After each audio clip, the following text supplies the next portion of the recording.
Clicking the link, lean in, your grin, two mics, one vibe. All right, let's dive.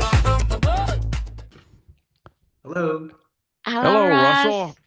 How Hey, you how you doing? doing? Not bad. How are you? It's I'm just great. fine.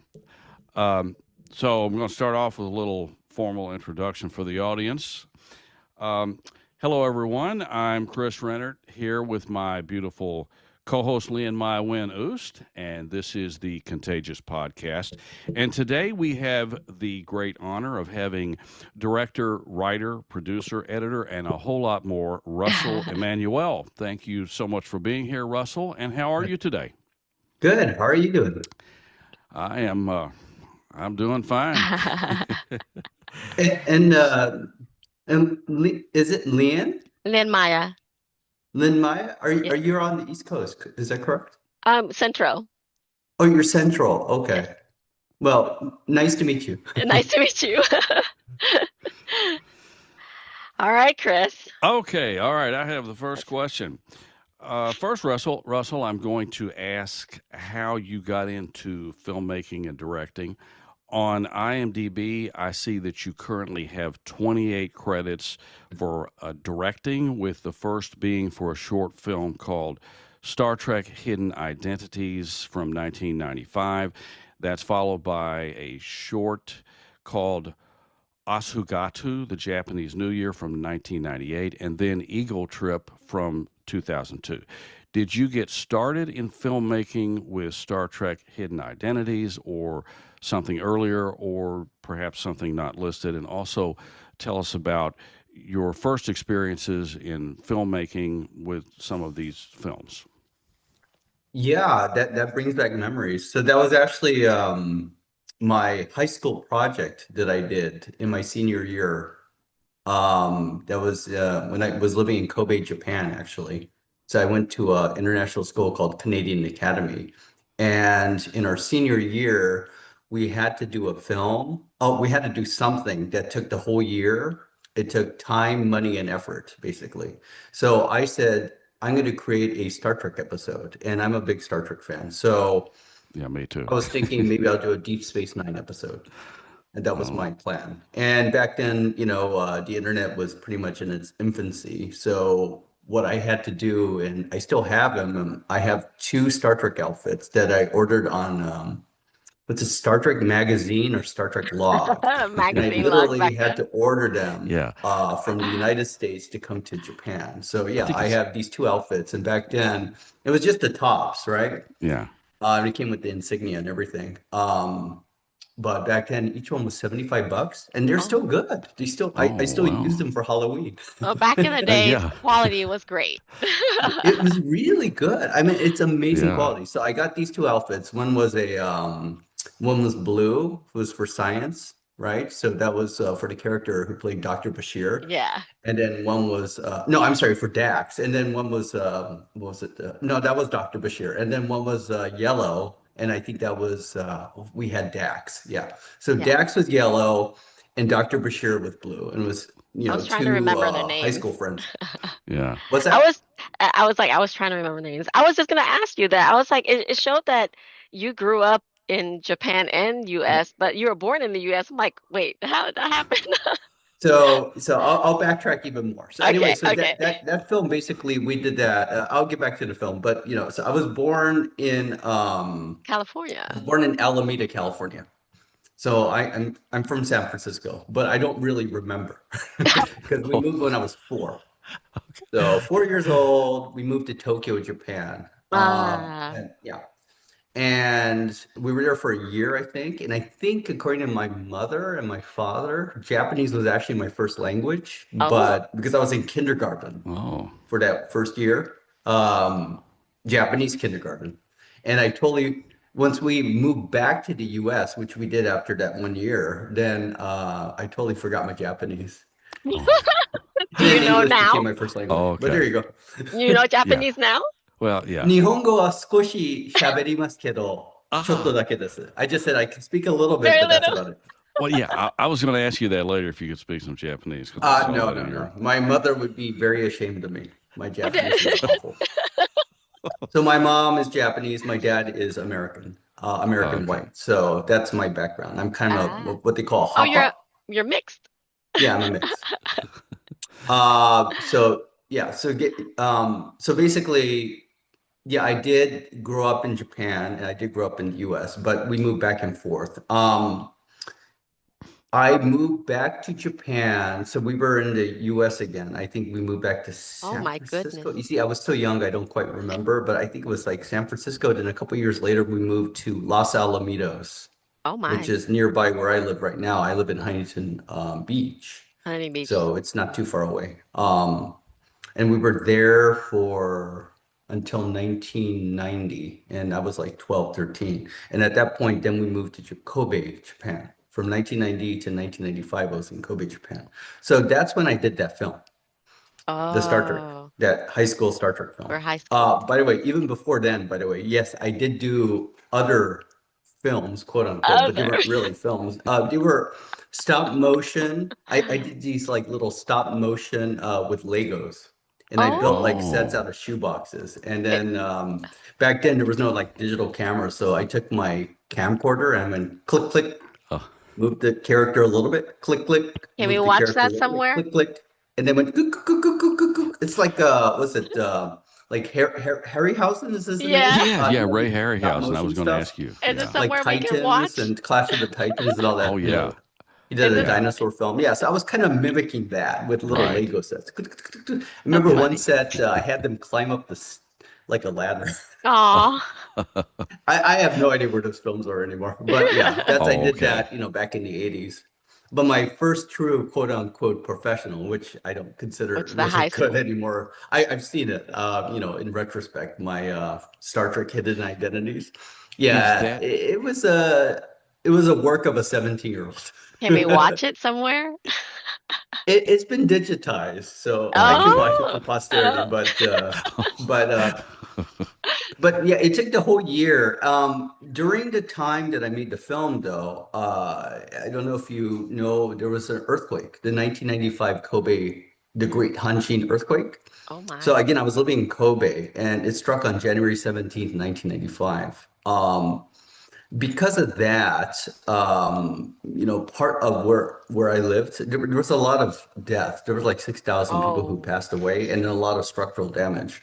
So I kind of tweaked my episode where they landed on a ruined city. Oh my And God. that, yeah, I kind of made use You of, used what it was mm, there. for, Yeah. And yeah. then so we filmed it. And then it was debuted in our school auditorium. Oh, I had Wow. built in the school auditorium the set of a roundabout. The roundabout, Yeah. which was the vehicle used yeah. yeah. Yeah, they were using that vehicle in for traveling to whatever planet they go to. So I built a roundabout. It was Dax, it was Bashir. They land on this alien ruined planet. So that was kind of the story. And then we Oh, had a debut in the auditorium and I actually sold cassette tapes. And it was back then, cassette cassette tapes, tapes. Yeah. VHS, Oh, which is so why you when I build sets digitized my too, since VHS tape, was that? I'm sorry? so you build sets too since you were young. Yeah, yeah. It was again, it was a group effort. It wasn't just me, Yeah. it was a lot of people who made this happen. So yeah, it was kind of interesting.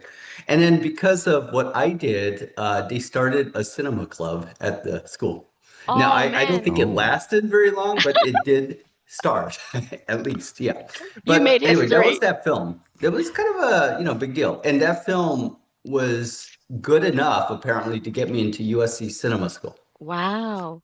Yeah, Oh. So they took filmmaking that Wow. was, film and they said, okay, this guy, I guess, has some little bit of talent. I personally, I watched the film and it's awful.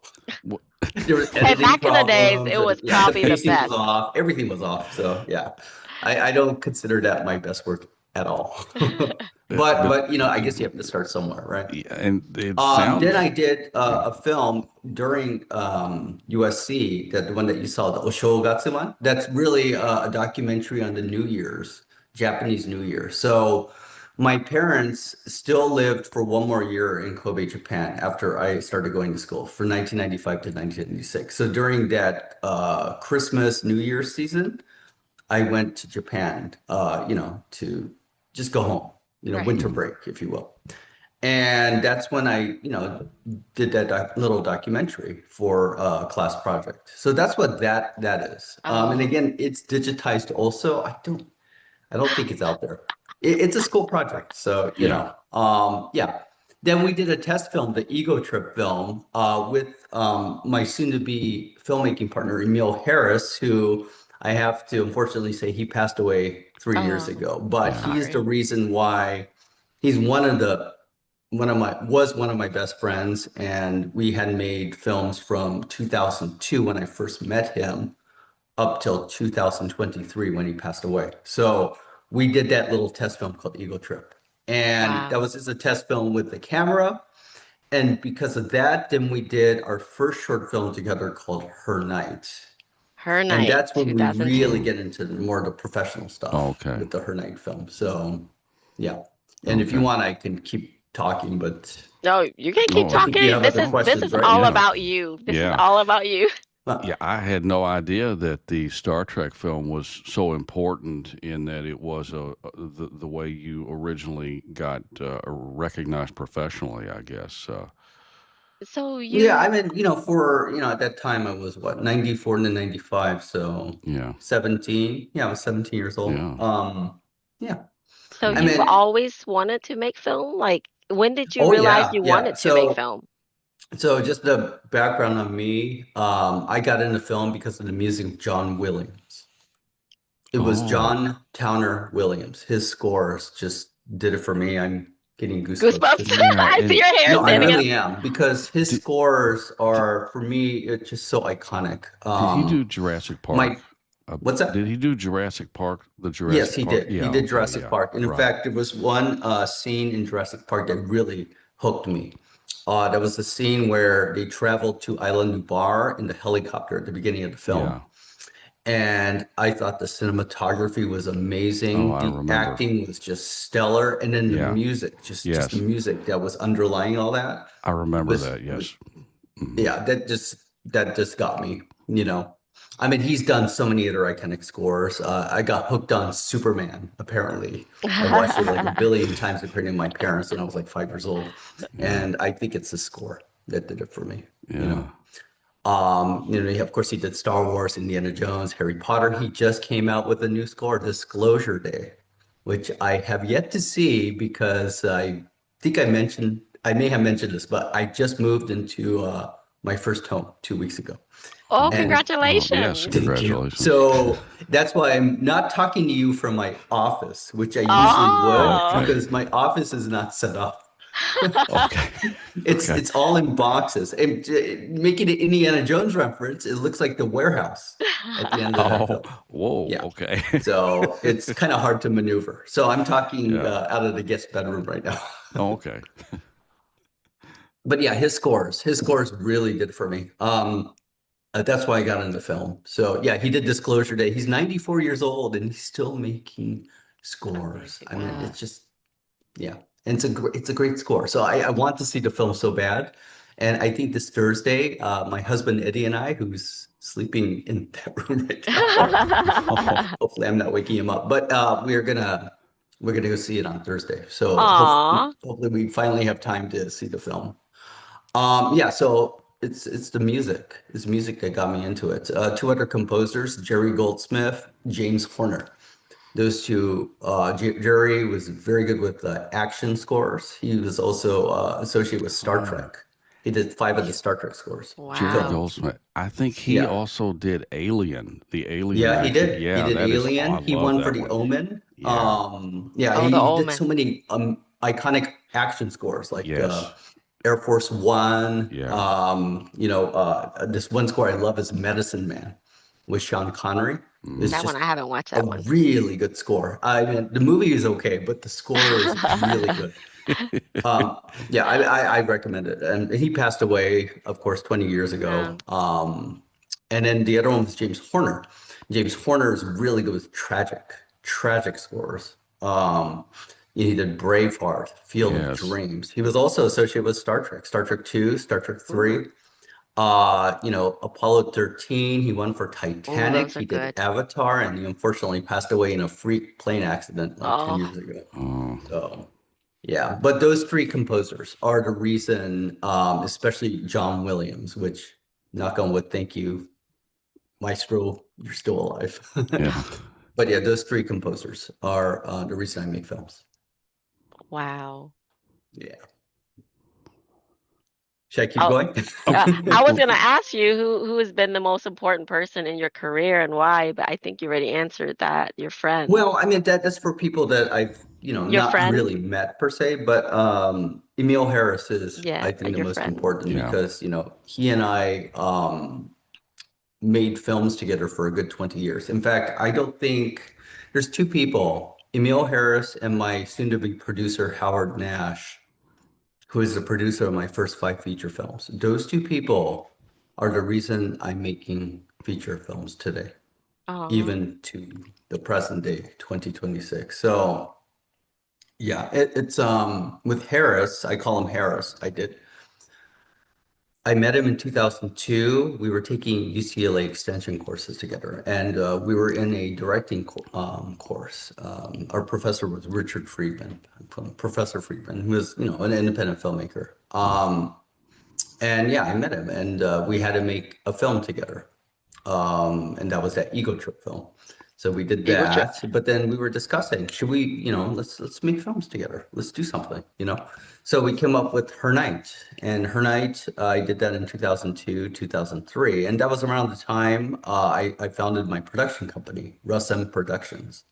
That's Russem, M as in Mary.com, Russem Productions. So that's a combination of my first and last name, Yes. Russ and Manny. Yeah.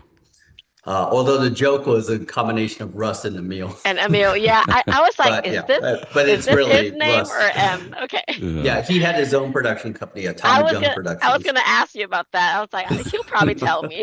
It is my name. But yeah, I specifically founded the company so that we can make films. Yes. And we did the Her Night film. And I unfortunately put too much of myself in the film. So this is a Uh-oh. case where when you direct a film, you should, and I also helped write it, and I Oh was my. adamant that I was going to help edit it. Too And I much. think what happens is the director becomes very subjective. Yes. So when Yes. they start editing their own film, this is the lesson I learned. I put everything into the film. Literally, Yeah. the pacing was just overly too slow, and the Yes. film turned into my I call him her nightmare. That It was not good. was funny. But you learn your lessons. Actually, it's kind of notorious now. It turns out one of the actresses that we cast turned out to be the girlfriend of Dr. Conrad Murray. Oh. Yeah. And yeah, Michael Jackson, yeah, Did you the person Oh, who, yeah, okay. yeah, Yeah. yeah. So her name was Nicole Alvarez, and she was one of the supporting characters in the film. And I think it was one of those news programs. It was like Pop Entertainment or somebody. They contacted me when Michael Jackson died, and they said, "Oh, Oh. the only film credit that she has is my film."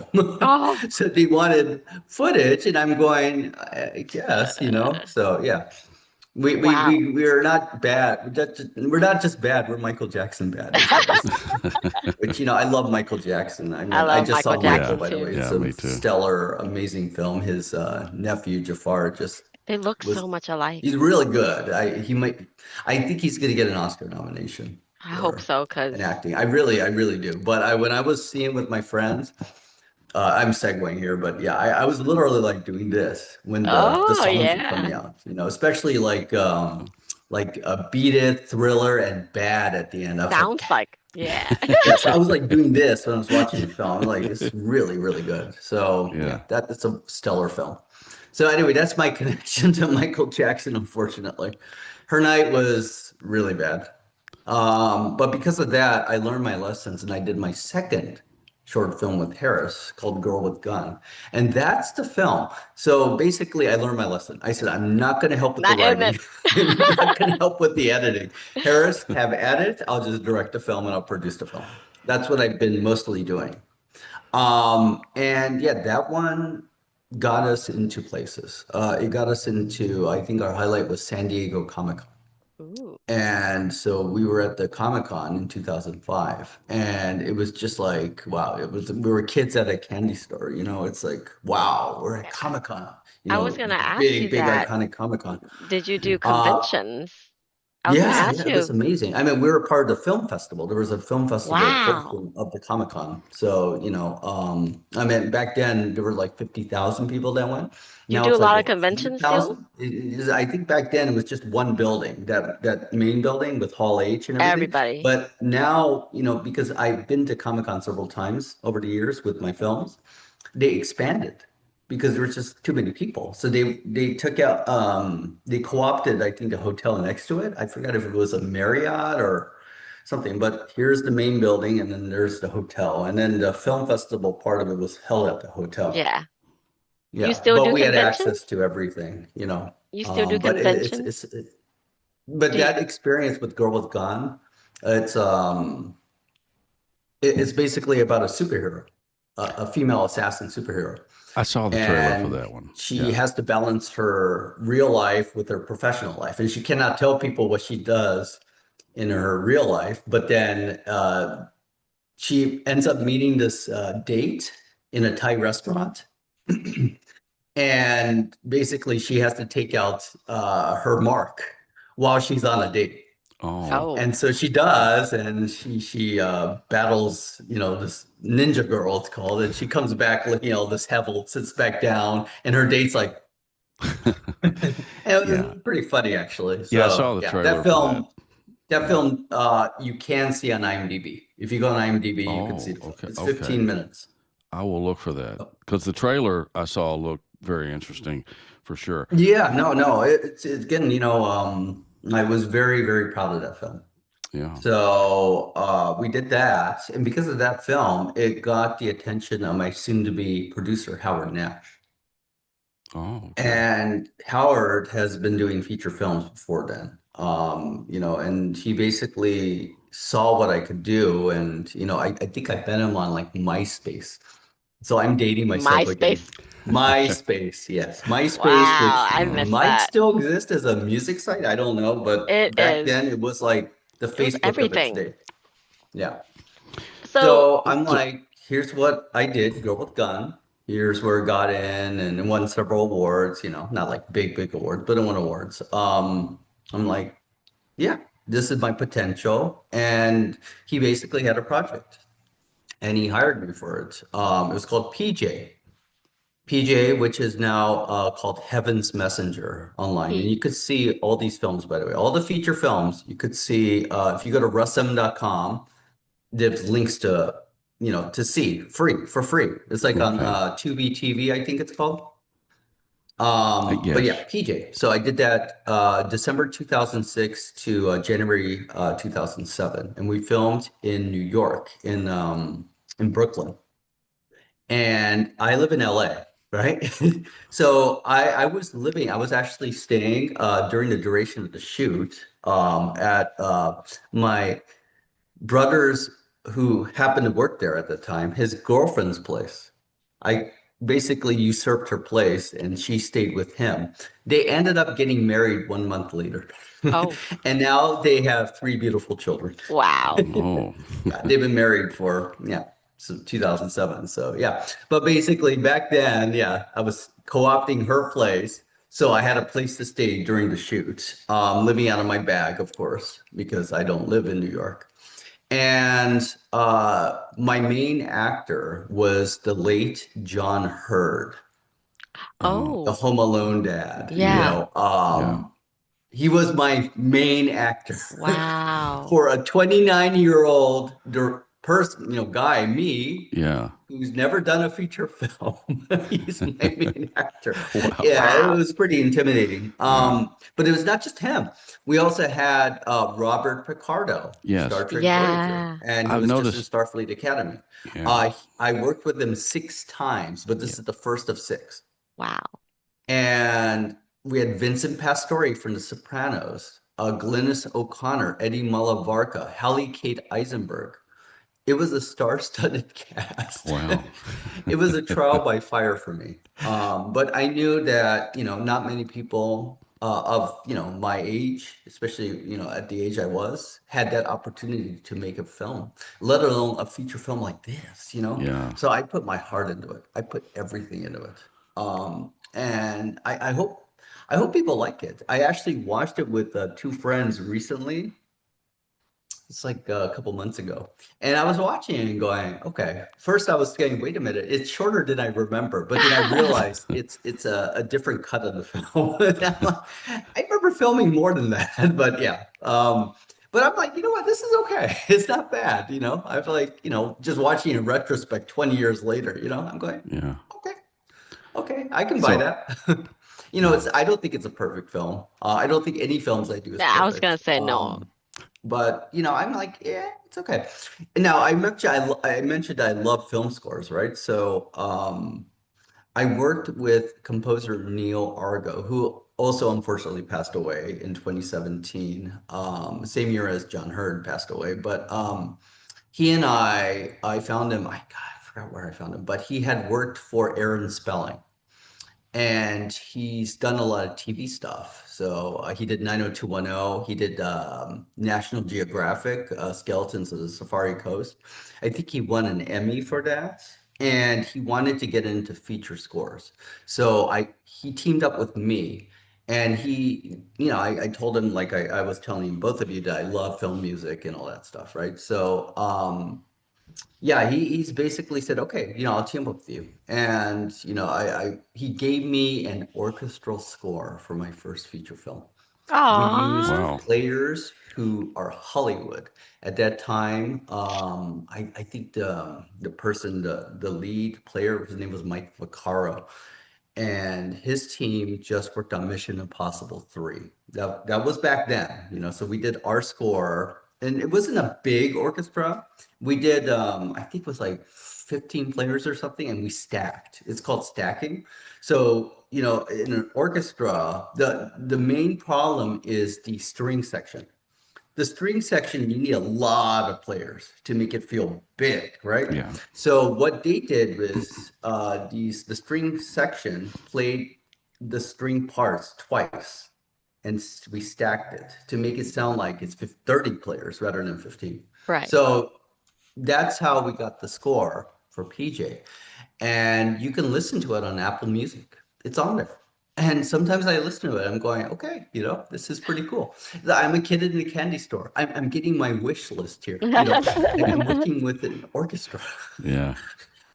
I grew up with John Williams, listening to scores Yeah. from Porter, Yeah. Jerry Goldsmith, and I have my own orchestra score. So yeah, I'm just like, this 29-year-old kid who's, getting his wish, his birthday, Yeah. his birthday wishes. Yeah. Yeah, it was an amazing experience. Yeah. And, I always be grateful to Neil, to Harris. Harris, who was he was the editor. He was the editor on that. I told you that I worked with Harris on every film. So he worked in some capacity on every Everyone single can do film. everything pretty much. You Yeah. and Harris can do everything. Yeah. Yeah, because I don't know everything. The technical side, I'm not very good at You that dab your stuff. hand in everything though.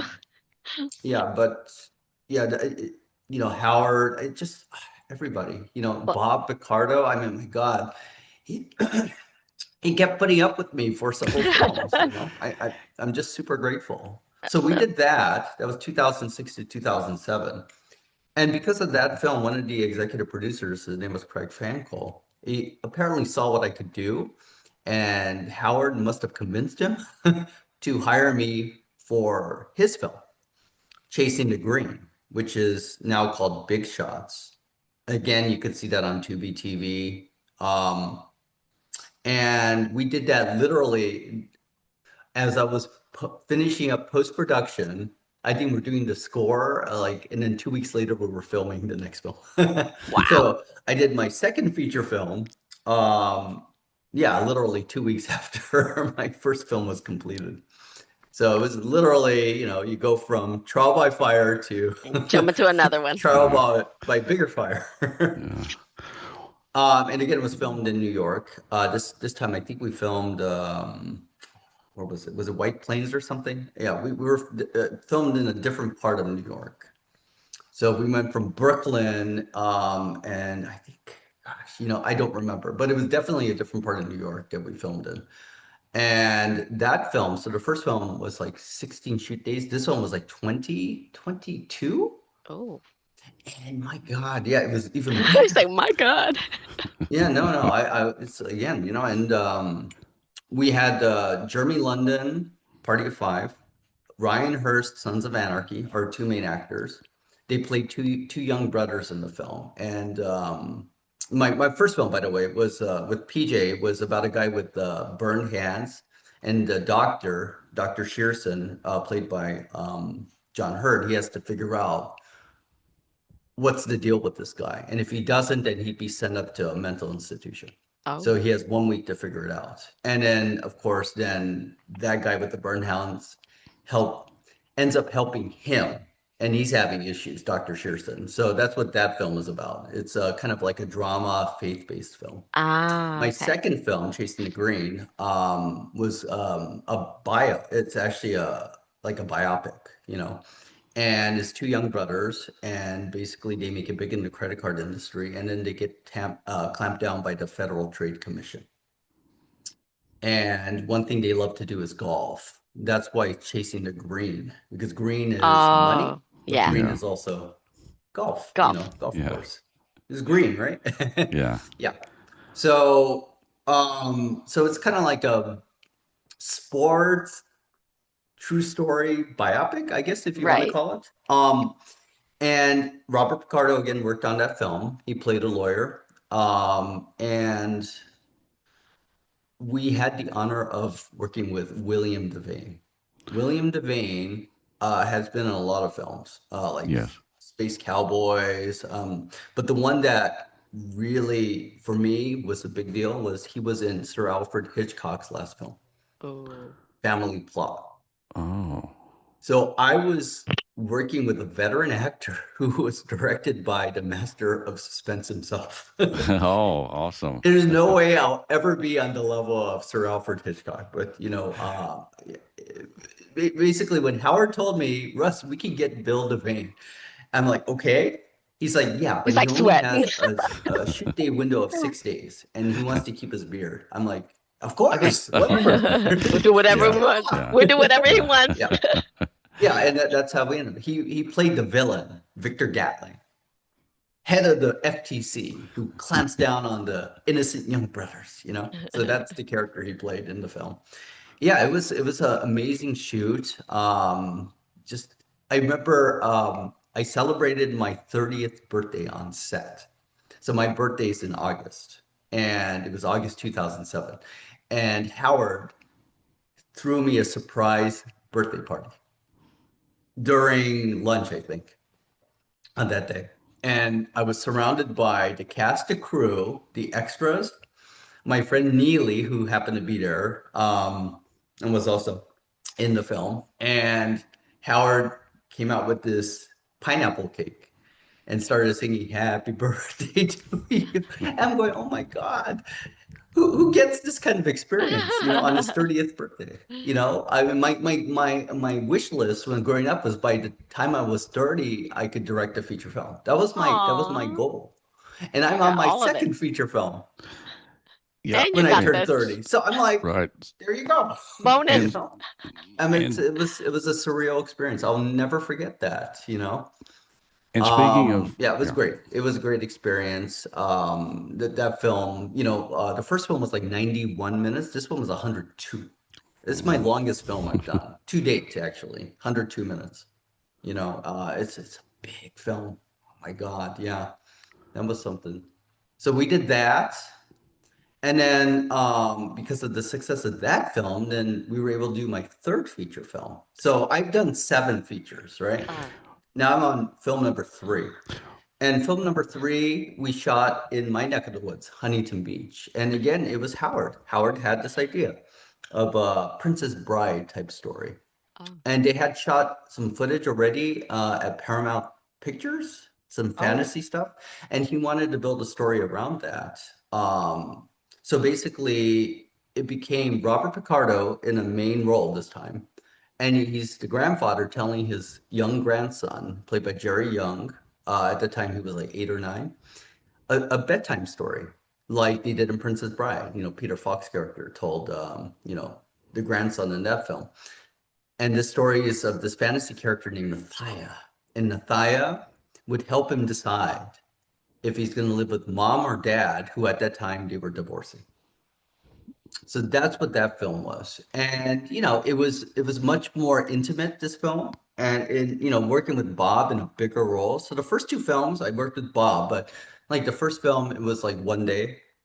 Second film was 1 day also. This one, it was all like 9 days.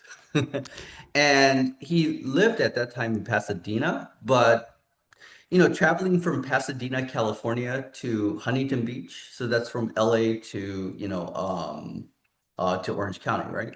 It would probably take you an hour. So yeah. imagine driving every single day for 1 hour to get to set, then drive back, get the set, drive back every single day, right? Back and forth. Yeah, we got him a hotel room. So he stayed down here during the duration of the shoot, basically. And it was such a great experience. In fact, I'm working at that time. We're going to mention this one guy that I worked with that I think you interviewed him. His name Oh, is John Paul Aubrey. oh Yes, we yeah, I'm love sure him. did. Yeah, he's a great Yeah, guy. Yeah. Sir John Paul Aubrey. But Yes. John, I worked with John on that film. We actually filmed at his house, and we filmed Oh, at his neighbor's house oh, for 2 of the days. And yeah, it was a pleasure to work with John because John and I had done this web series called Call to 11. I don't know if you mentioned Call to 11 when he interviewed you, but we did 4 episodes of that. And I forgot if we did that after or before, because again, my mind is like all jumbled up at this point. But we did that around that time, right? So I had known John through my friend Scott Brown. Scott Brown, who I met because of Girl with Gun. We met at the Action on Film Festival back in 2006. And so he knew John. I met John, and you know how it works, Then we, connect. fortunately became friends over the years. But yeah, John worked on a portion of the Nathaya film, and we filmed at his house. We filmed in front, was it in his garage or in his driveway? And it was one scene with the little kid, and he was picking up this amulet, the amulet that's used in the film. If you see the poster, you'll see this. It's like this, like a star-shaped amulet. It's like gold plated or something. Yeah, it's the iconic MacGuffin or something that's used throughout the film. So he was this one scene. He's picking up this thing, and he's looking at it. And we filmed it in front of John's driveway, which Uh-huh. was a good Oh. experience. I hope John liked the experience. Yeah. So we did that film, and then we shot actually at my parents' house. Oh. Oh, We used their so many we paid locations. them. Yeah. No, we paid them, but we still used their house, Oh. and God bless my parents. They're very supportive. But yes, we used their house, and Bob was there. The little kid Jared Young, Laura Cavelli was the mother. Jalan Guy was the father in the film. Yeah, it was a great experience, and of course Harris was the editor. Yeah, I loved it. Neil Argo did the score. That was actually the last of the feature scores that he did for me before he passed away, which unfortunately he passed away. But we did that like 2009 to 2012. I did do between that film and my fourth feature, which is Occupants, I did a documentary on the Bolsa Chica wetlands, which is very close to where I live right now. It was a time of my life where, walking the wetlands allowed me to reduce stress. So I wanted to give back to the wetlands, basically. And, I filmed this documentary. I met some really good friends because of that documentaries. So something about me, I tend to go up to people just out of the blue, say, hi, how you doing like that? It's just for some reason that tends to be my nature. So, I'm filming, with my camera, because it's a documentary, just different portions of the wetlands. And I went up to this couple. I'm going, and they were filming with some footage with their camera, but they had it hooked to kind of like what was it? This camera's on a stick, right? And it was Yeah. in a waterproof Selfie case, so stick? they were able to film in the water. Oh. And I'm going, this is cool. Maybe I can get this footage because I could use it in the film, in the documentary. They were like filming fish or something, right? I'm going, this is awesome. So I just went up to them. Hi, my name is Russ Emmanuel, blah, blah, blah, blah, blah. Yeah, it turns out their name was Janine Berryman and Brad Monjo. And Janine is a very good Filmmakers. friend of mine to this present day. Film- Yeah, I've stayed with her several times. She now lives in Arizona, and she and her cat Finley, yeah, who sort of likes me. Sorta.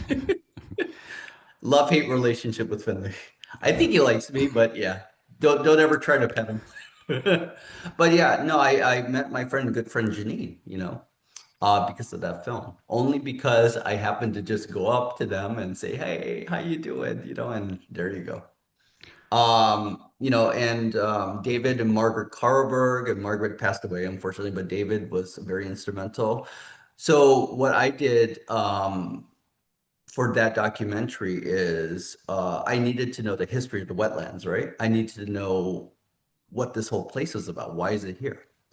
So I went to the Huntington Beach Library and I was just, asking the librarian, is there any books on the history of this area? And she's like, yeah, yeah, you go over there. And I found this book by the Amigos de Bolsa Chica. It was written by David Carlberg. And I'm going, okay, maybe I can contact this guy. And that's what I did. I think his number was on the book. I don't know how I found him, but I found him. I'm going, hi, Phone my name book is back Russ in the Emmanuel, day. and I did my spiel. And yeah, they're like, oh yeah, yeah, of course, like this. And yeah, we had this premiere at the SoCal Independent Film Festival when the film was done. And it was like 50 minutes, 50. So it's a feature documentary, right? And yeah, it was just like the star-studded, everybody was there in the audience, at the SoCal Independent Film Festival. It was like a full packed house just for that film. And it was a surreal experience. And by the way, the narrator was Robert Picardo. Again, I asked him, would you be willing to do this? And I picked him up at his place. We drove to my sound designer, really great guy, Sean Fahimian. Anyway, we drove to his place in Silmar and, I think it was like 4 hours work, and he recorded the lines and then I drove him back. So he's the narrator of this documentary. And you could see that again on Tubi TV if you want. It's called Restoration of Paradise, the Bolsa Chica Okay. Wetlands. So yeah, we did that. Should I keep going on? If you like. If I, you I can like, keep going. Yeah, I mean, I'm only on, film number 3. I still have like several features. I mean, unless you want to ask me some questions well, or I yeah. do have. I don't want to stop you though. If you guys want to tell us, but I do. I definitely want to ask you about your latest feature film, All for Tomorrow, Oh, yes, yeah. which I know you wrote and directed, and it's in the genres of science fiction and mystery, which are two Yes. of my favorites. And I love the film's synopsis, so if you don't mind, I'm going to actually read that. What does the future hold? A germophobic man wakes up in a mysterious, sterile room with no memory of how he got there, only to embark on a surreal journey through fragmented memories, existential confrontations, and haunting revelations that force him to confront his deepest fears, regrets, and the fragile nature of life itself. I see that it has already won 2 awards for Best Trailer Hmm. and has already been nominated for 2 other awards, including one for Best Media. And I know that it also connects to your personal experience with the loss of your filmmaking partner. I read that.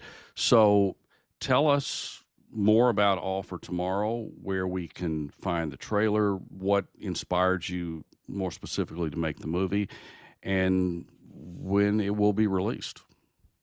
Well, first it will be released in 2027. It's being edited Okay. right now. Okay. We filmed that in February 9th to 13th. We actually finished on Friday the 13th of all days, Oh. Oh, but it was a very fortuitous day for us. That's when we shot a magic hour shot at the beach in Venice Beach, overlooking the sun Ooh, setting. Yeah, it was a beautiful. beautiful shot. But right now it's being edited by Michael J. Epstein, who was also the Oh. gaffer on the film, and his wife was the director of photography, Sophia Casiola. So right now that's what he's doing. He's going to give me a first cut of the film in about a month. So that's where we are with that film.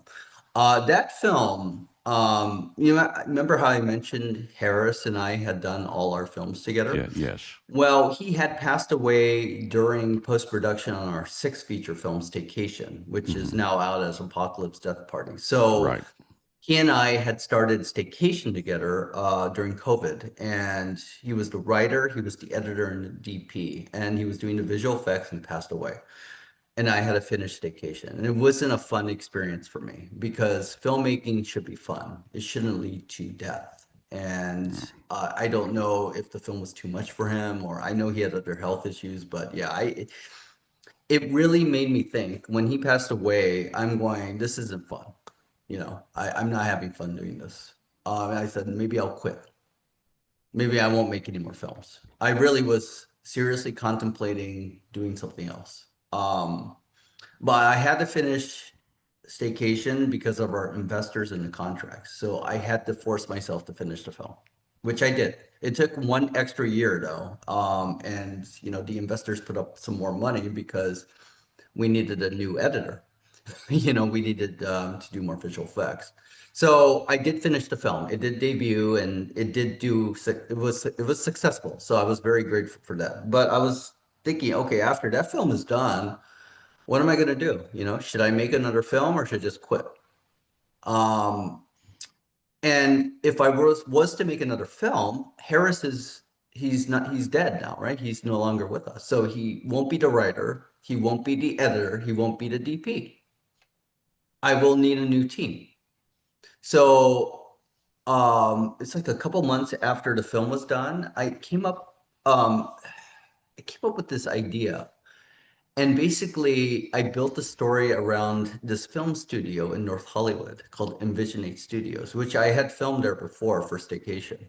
But they had this new branch in North Hollywood. So they moved from their Burbank branch and they expanded to this North Hollywood branch. And I'm looking at their sets, I'm going, this is amazing.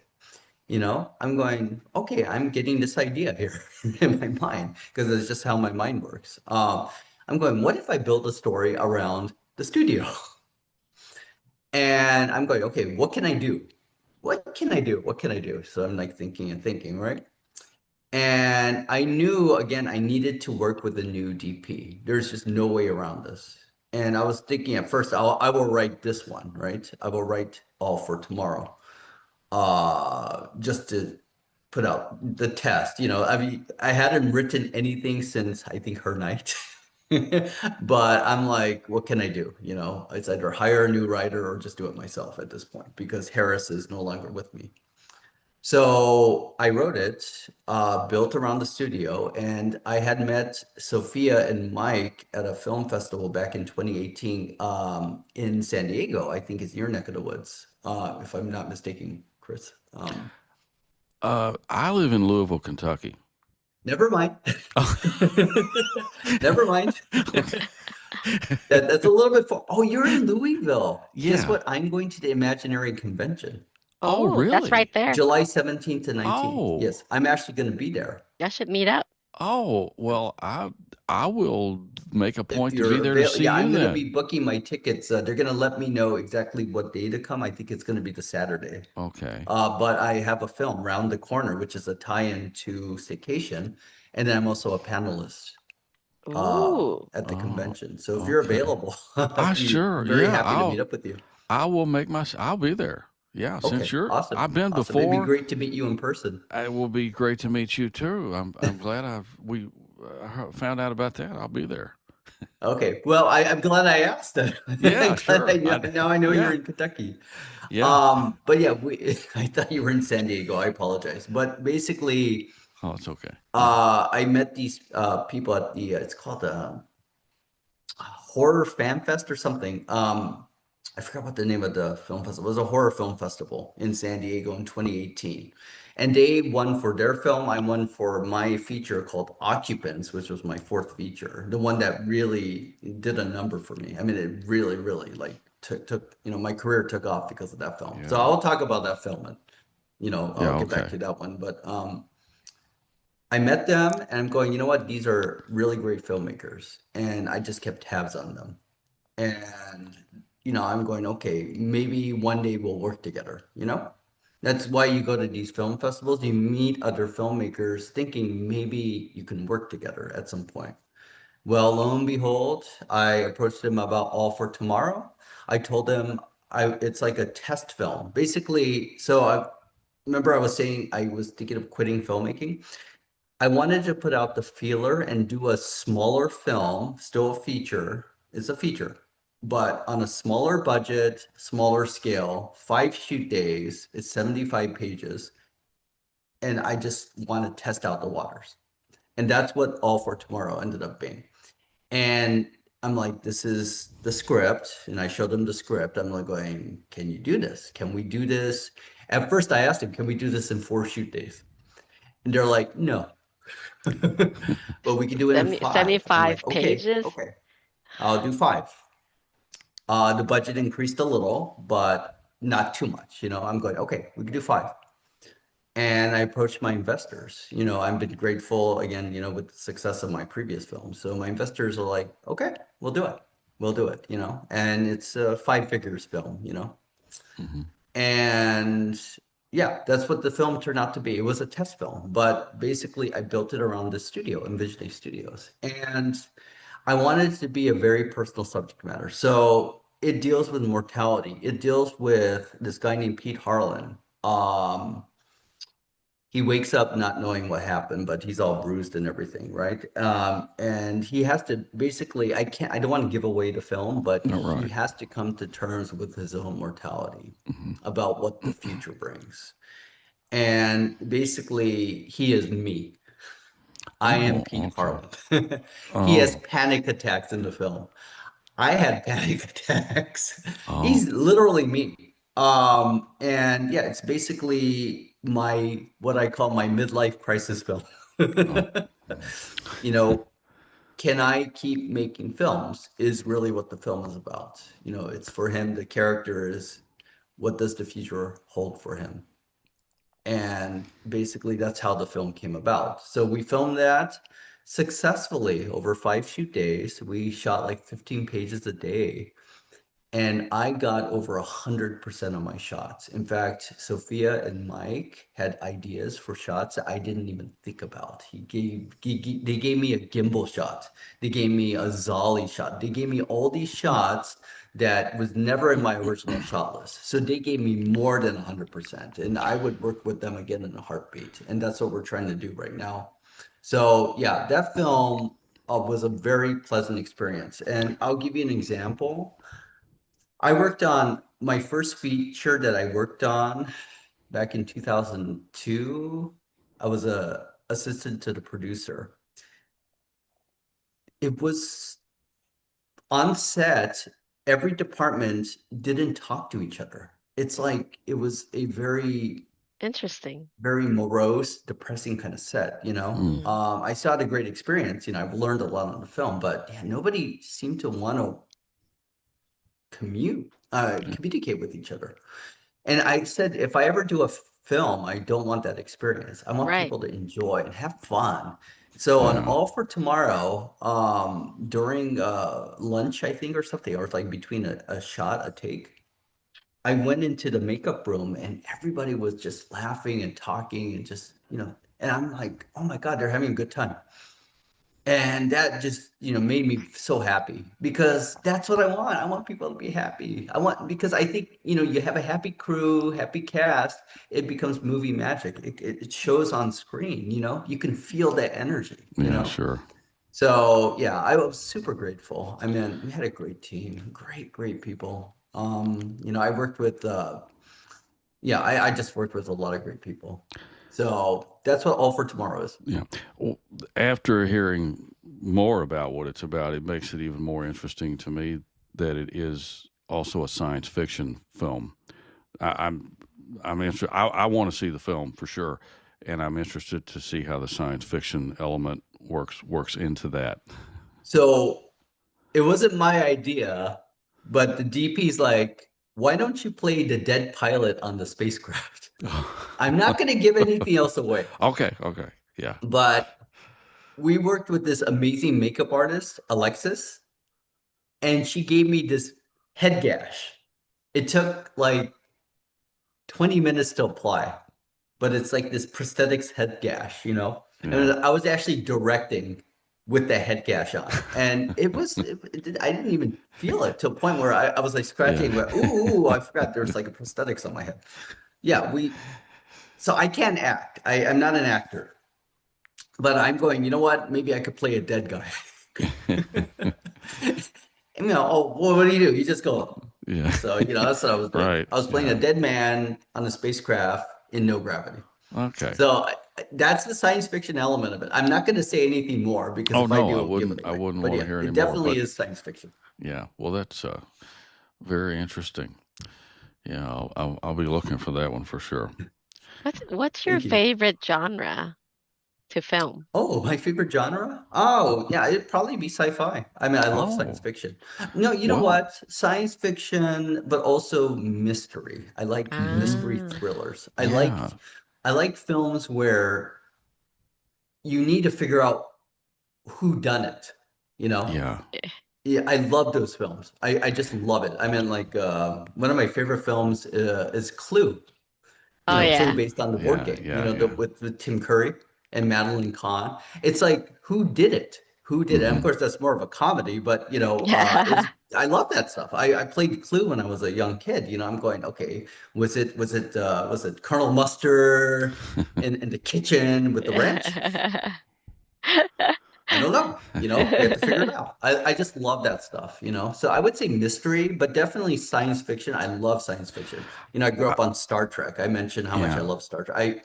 I own all 178 episodes on Oh my VHS God. of The Next Generation. W- Wow, I do too. We have so much more in common than I thought, Russell. Actually, yeah. Uh, I love science fiction the most too. Everybody always thinks it's horror for me. I'm not sure why, but it really is science fiction. Yeah. Yeah. So I've got What's your all. favorite? Is it What's Star my Trek? favorite of all science fiction films? Alien. Oh, I love Aliens. Absolutely. And it's of course a sci-fi horror mix, Yeah. but which works perfectly for me because I love horror too. But Alien, I can watch that movie. I could watch it every week and never get tired of it. It's just that atmosphere that it has. I really feel like I'm out there on an alien planet somewhere, and those are my favorites, the ones that get me into the atmosphere of the sci-fi environment. Yeah. You know who the main character in Alien is, right? Well, I'm half it's joking, by the way. I Oh, the tongue crew tie. member. I would say, This character goes, oh, Jonesy, the cat. Oh, yeah. Well, you know what? You're right. I never thought about that. But yeah, that makes sense. Yeah. there's two Oh, survivors at the end. you're right. Yeah. Well, yeah. So I knew it would have to be Ripley, or the alien itself, maybe somehow. But you're right. I It's never the thought about kitty. Yeah. Okay. Yeah. You're right. Absolutely. Yeah. Yeah. I Yeah. love Well, that film too. yeah, I'm I do totally, too. yeah. Sir Ridley Scott. Oh, I love his films. Yeah, I just never get tired of that. And then the other one, I got to say this just to see what you think about this, since you're a sci-fi fan. The Thing, John Carpenter's The Thing. Hmm. Hmm. I love that one too. So I So you also, like horror also. I mean, oh it's yeah, technically sci-fi horror. well, I love them both. and I got a movie website where I review both of them, but I would sci-fi is just always really my favorite. I just love outer space and all of the mysterious things that you can get into with that. So yeah, that's really my favorite.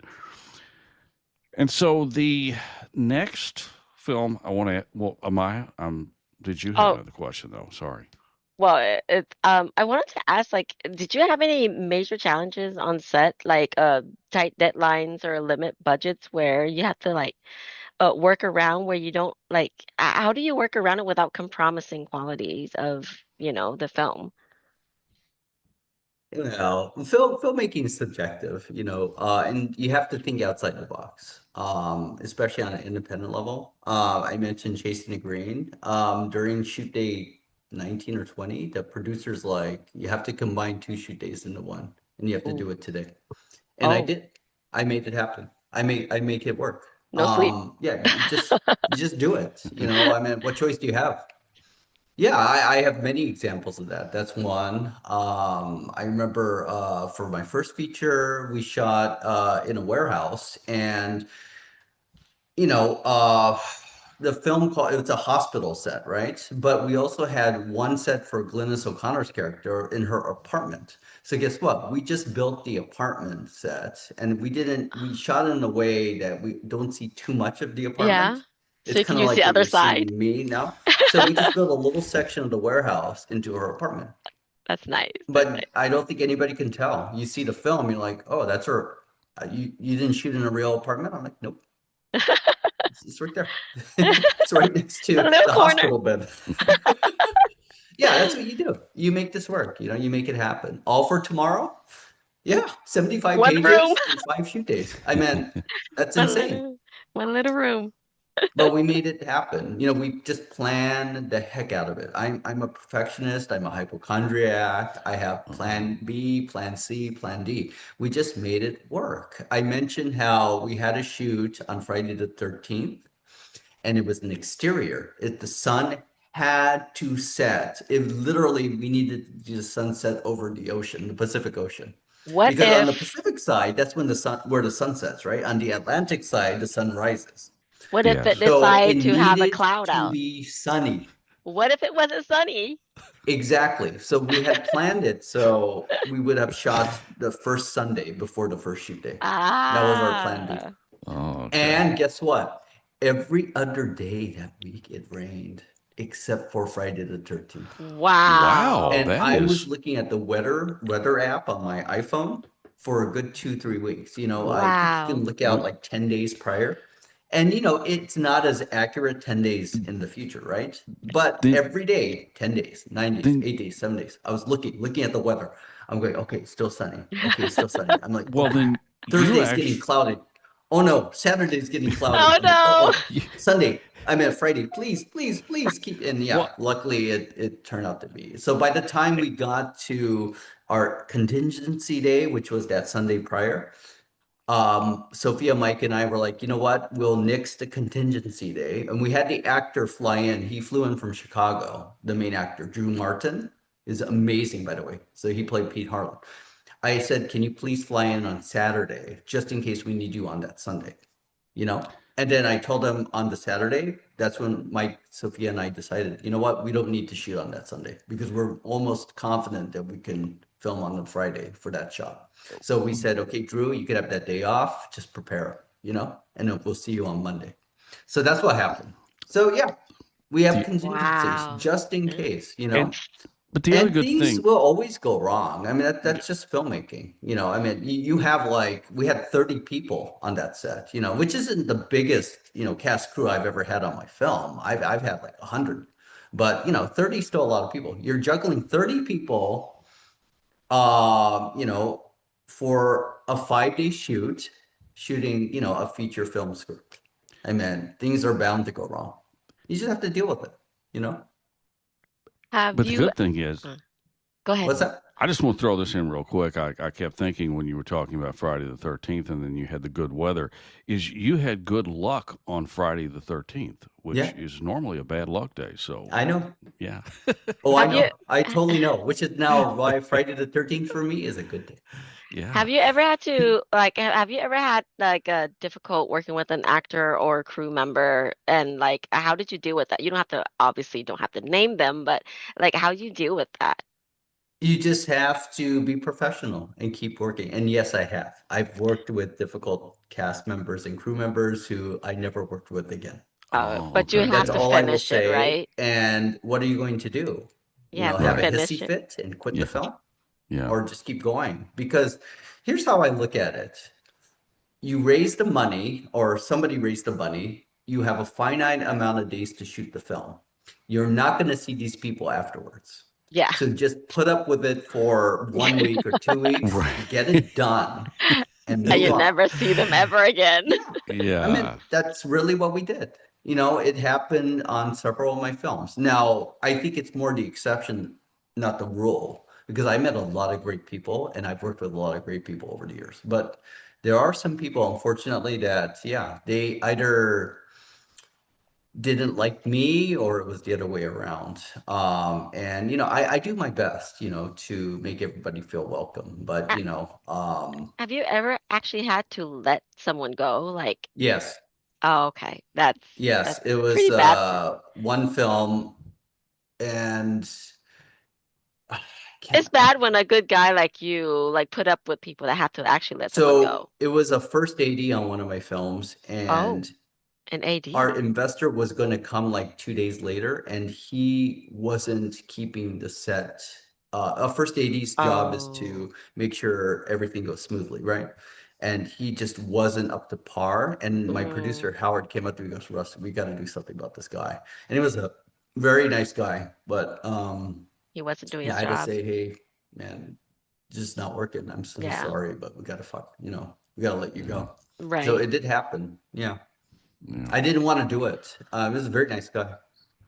But, I knew if my investor had come and saw that our set was very inefficient, Right. then it would have been to the detriment of the film. Right. Sure. So I Yeah. was thinking about the film Right. Mm-hmm. because in the end, you have to get the Yeah. shots, Right. so it wasn't personal. So yeah, Right. fortunately, I did have those experiences. Yes. All right, Chris. Okay. Sorry, I Well, kept throwing questions out. no, Sorry. that's okay. No, that's fine. No problem. So another movie I definitely want to ask you about, Russell, is Staycation. I know it's also titled Apocalypse Death Party. That's your previous film. And the movie synopsis, I'm going to read that too because I like it.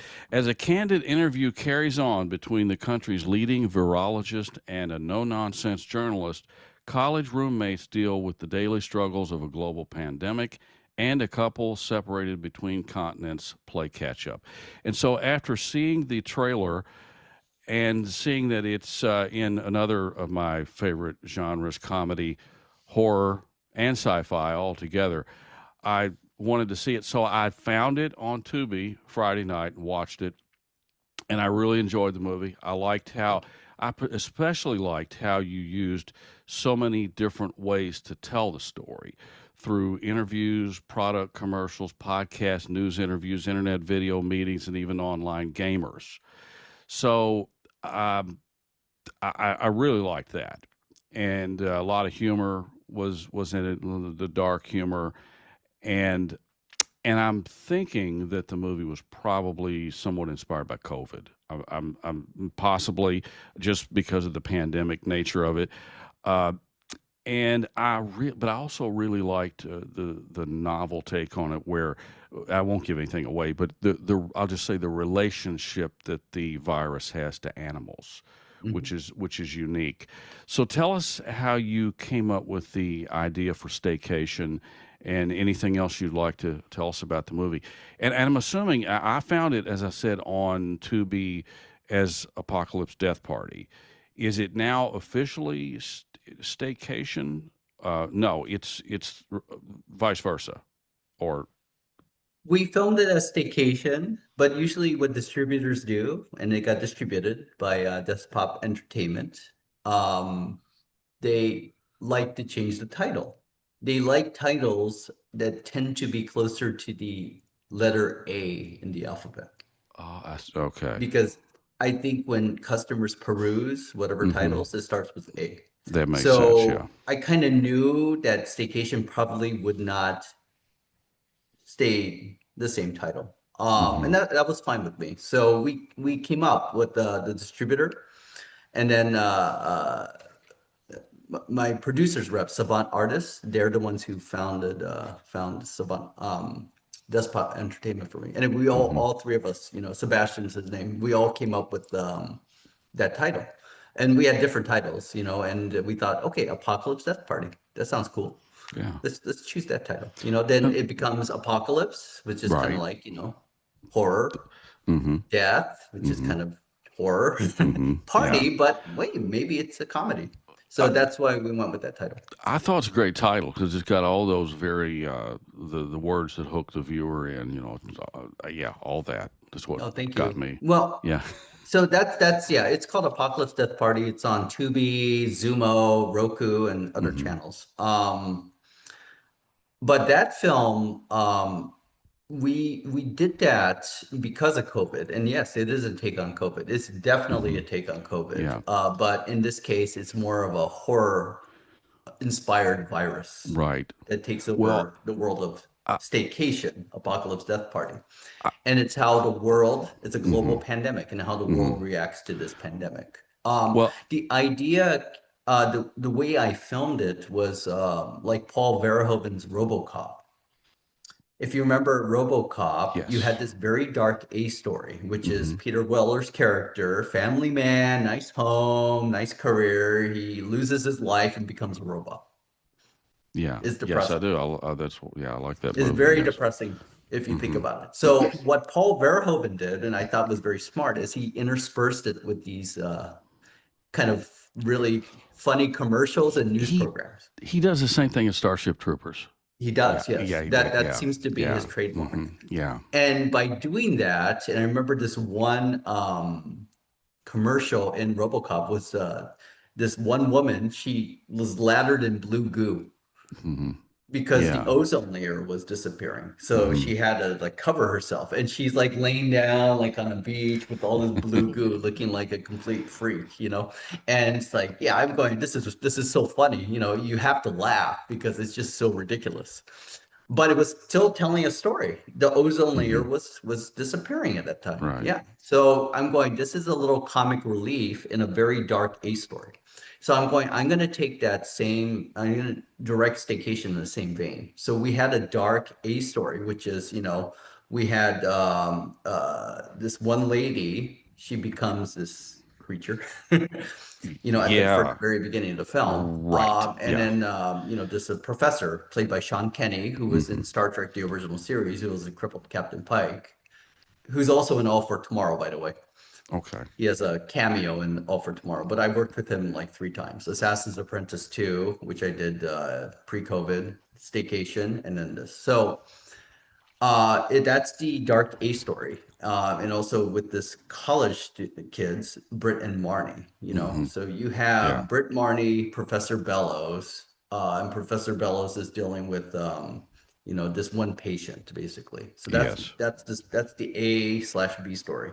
And Mm-hmm. then I interspersed it with these commercials, Mm-hmm. whether it be news programs or it be like these crazy vitamins, you Yeah. The know, clown vitamins. clown. And I have a friend, Yeah. Michelle Wells, and she played Madeline in the film. And yeah, she just went out. Yeah. Yeah. I'm going, just go crazy because that's the whole point of this.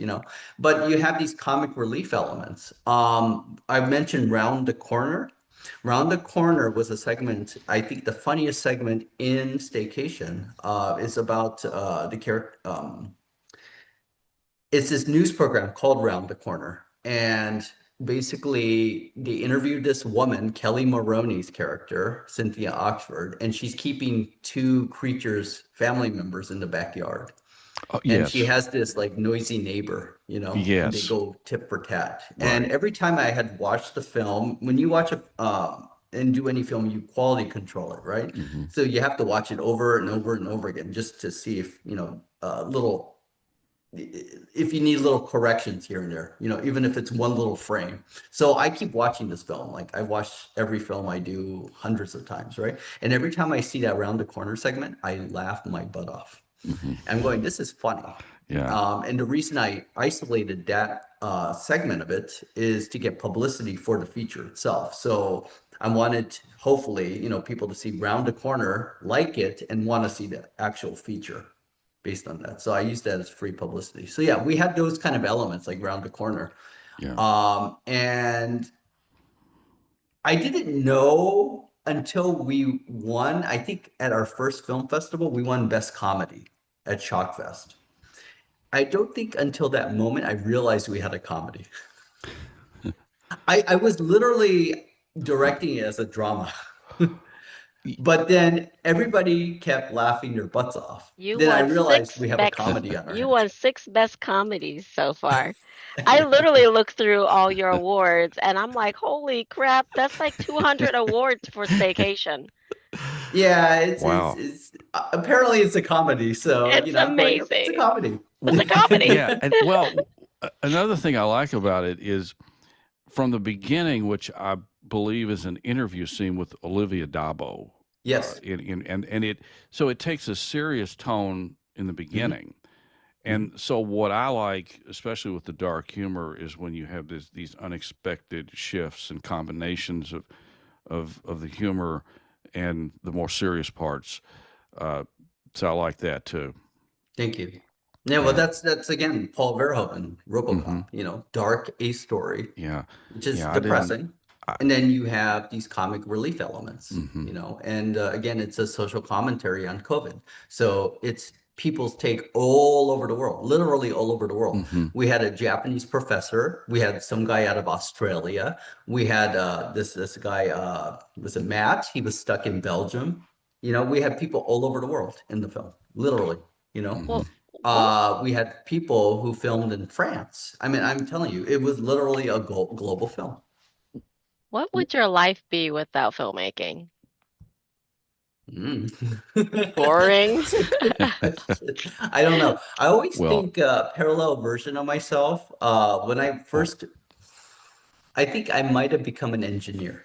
Oh, Yeah, I think that was yeah. what I Well, originally was intending to do before I went into film. But also, I think another parallel version of myself would have become a zookeeper because I love oh, animals. But the w- problem is I'm allergic to them. oh no. oh no, that's not. Which is, I think they realize this, Well, by the way. I think animals realize I'm allergic to them, so they come up to me. Oh oh, no. well, that was one of my questions: is what job do you think you might have had you not been a Mhm. filmmaker? Oh, Yeah, I I would have bet. worked with animals. But speaking of parallel versions of yourself, that's another brings me to another one of your films that I want to see because it's certainly science fiction.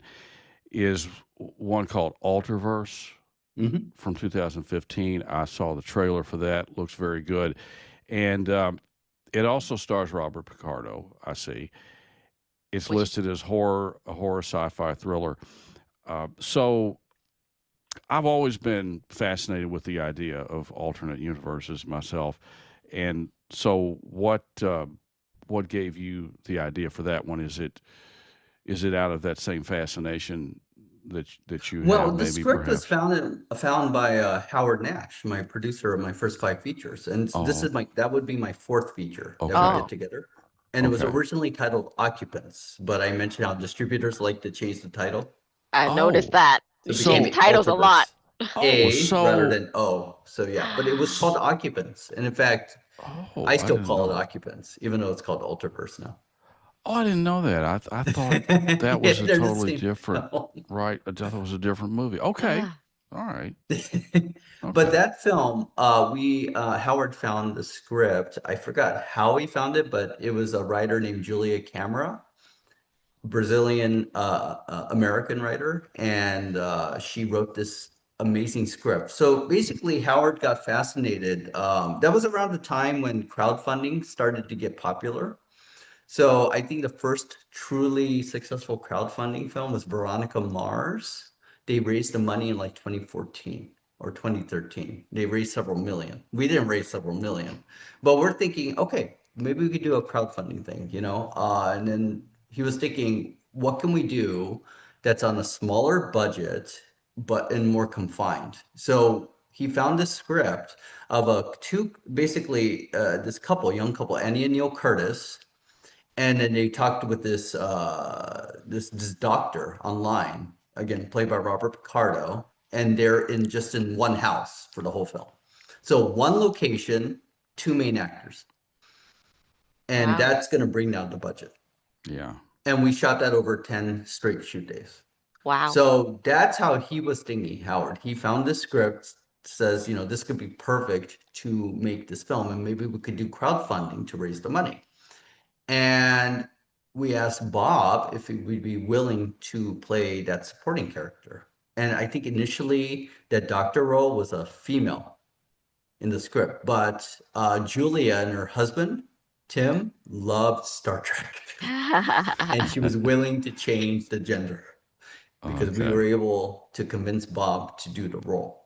So because of that, I think it helped with the crowdfunding. We raised like over 100% for the film, Wow. and we raised the money and we did the film. But for me, I love that genre, which is psychological thriller. Yeah. I just love that stuff. And Yeah. you intersperse it with something like science fiction, like parallel realities that Mhm. really hooked me in. Yeah. What I really like about it is, if you think about this, Annie and Neil Curtis in the film, they're a good, you know, they're good people, a young couple. She's a documentarian. She's setting up cameras all over their house. You know, and they're doing this raw vegan diet. Okay. They're really nice people. But on the cameras, maybe because of the vegan diet, maybe because where they live, I don't know. But they start seeing parallel versions of themselves on those cameras. And, you know, this is like found footage style. So this isn't like classical narrative where you have a wide shot, medium shot, close up, you know, inserts and any of that, right? Yeah. It's really camera set up all the house, kind of like what you're viewing, how I'm viewing you, how you're viewing me. This is the shot in the film, throughout the film. So it glitches to a parallel version of themselves. And what they see is a darker version of themselves. But it's Uh, still them. yeah. They are it's basically what they could have been if life had taken a different turn for them. And the way I played their characters, I said, you know, in your real reality, you're this couple, you fell in love, you got married, and you live this happy life right now, right? But in this parallel universe, you got married because you had to, because you had a child out of wedlock. And you got married, you lost a baby, and you just became very depressed, you know, over time. And at that point where they live, they don't love each other anymore in the parallel version. And then they start doing things to each other that, you know, could be like poisoning each other, you know. So this real Oh. couple is viewing this other version of themselves and they're Hmm. thinking, oh my God, do I have it in me to do what they're doing? Because they're still us. Right. And I think that's why the film is successful because it makes you think, you know, you think you're a good person, Yeah. but you can do those bad things that they're Right. Right. doing in the film. Well, you don't have to tell me, but I'm guessing that since they are specifically vegans, they might even notice that in the alternate universe they are meat eaters. Possibly. Oh yeah, they eat meat. They eat meat. They dress dark in darker colors. Oh, We had okay. a so I like to play with these things, right? So Yeah. everything in the real universe is bright and colorful. Everything in the darker universe is dark, like Yeah. literally monochromatic. So they're wearing blacks, grays. There's a dining room set. And we were able to take out the center. So you take out the center part, it becomes closer together. That closer together dining room set is for the loving couple. But Uh, the separate, or you know, the one with the piece in the middle, yeah. it becomes farther, you know, a bigger table. So they're Right. farther apart Yeah. symbolically. So See. I did that for the parallel universe. Yeah. Yeah, we played with it. Like the paintings on the wall, everything's jagged edges in the Yeah. parallel universe. Well, Everything's see. more soft and Yeah. smooth in the the real universe. So You you know? definitely don't have to tell me this. This would give away plot. But just from the mind of a viewer who's just thinking about the possibilities and being more intrigued to see it, I'm already beginning to wonder if there are possible crossovers with these universes, or somehow they mesh together. That would be an ultimate uh, You gotta watch the point of. film. Yeah, I will. I definitely will. That's what I'm saying. That's the kind of thinking though that makes me want to see it. Exactly. Yeah. Let's So, just say that the film was a success all and right. people Yeah, really liked it. that's good to hear. Yeah. And we won quite a few major awards for that. Best Hmm. Sci-Fi Feature at Shriekfest.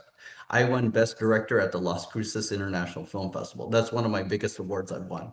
We won at the Boston Sci-Fi Film Festival. I forgot what award, but we did win. You know, I mean, so it played everywhere. It played at San Diego Comic-Con. It really helped my career. You There's no way have to sugarcoat it. you have won 587 awards. Oh, That's wow. insane. That's the most Yeah. awards I've ever heard anyone won in my entire Yeah. life. Well, Is it that much? I it, didn't know Yes, it's anymore. I, insane. Oh, she, remember how I was telling you that I'm talking to you out of a guest bedroom? Well, I have so many trophies that in the office, I haven't had time to set it up. So they're Oh taking my up, God. if you go to Costco, they have these big yellow like crates. yeah. It took up four of those Oh my plus God. like six smaller boxes, and they're Jeez. heavy. Whoa. So yeah, it took me hours just to take it off of the trophy shelf from my old place, you know, We'd and I love to haven't had see time that. to set it Yeah. up. So Oh unfortunately, my. I can't show you my trophies because they're in boxes right now. W- Yeah, That's insane. Well, yeah, I didn't they're know that heavy. They're before. really, really heavy. If there is a world record, you got it. Yeah, I didn't know about that yet until we were talking about that before the show started. And I thought, wow, that is a massive amount of awards. So I was looking I, at your I've been, IMDb. I, I I'm was sorry. looking. I'm sorry. Go ahead. Go ahead. No, I've been grateful. I've been super grateful I've been lucky. I Go was ahead. looking at your IMDb. I saw that in development you have this one called Woman's Game that you wrote. Yeah. Anything you can tell us about that? Is it like an Yeah, so actual I game? working with this writer named Gary Blackwood out of Nova Scotia. We just optioned his script actually. I was in Ohio, was it last weekend? God, I forgot. Anyway, over that weekend we optioned the script. But Oh, I found this script through a company called Virtual Pitch Fest. And the reason I liked it is basically, again, it's like in the vein of Occupants. You have one location, two main actors. But in this case, it's like Misery. And I oh, love the film Misery with Kathy yeah. Bates, you know, Yeah. Oscar winner Yes, Kathy yeah. Bates won the Yes. Oscar Yes. for that film. Yeah. So, Yeah. but in this case, it's a tip for tap with two women in an isolated mountain cabin. Oh, that's hell right there. That's Yeah, Oh, shit's and wow. just I about to said, you know go. what? I don't know if that's been done before. I think it's fascinating. Again, Uh, one location, yeah. two principal actors, and we have to cast those two women properly because they're gonna basically be the main characters for all 80 some pages of the They gotta script. bounce off So each other. yeah, so I'm working with two producers, Clinton H. Wallace, who was my producer on All for Tomorrow.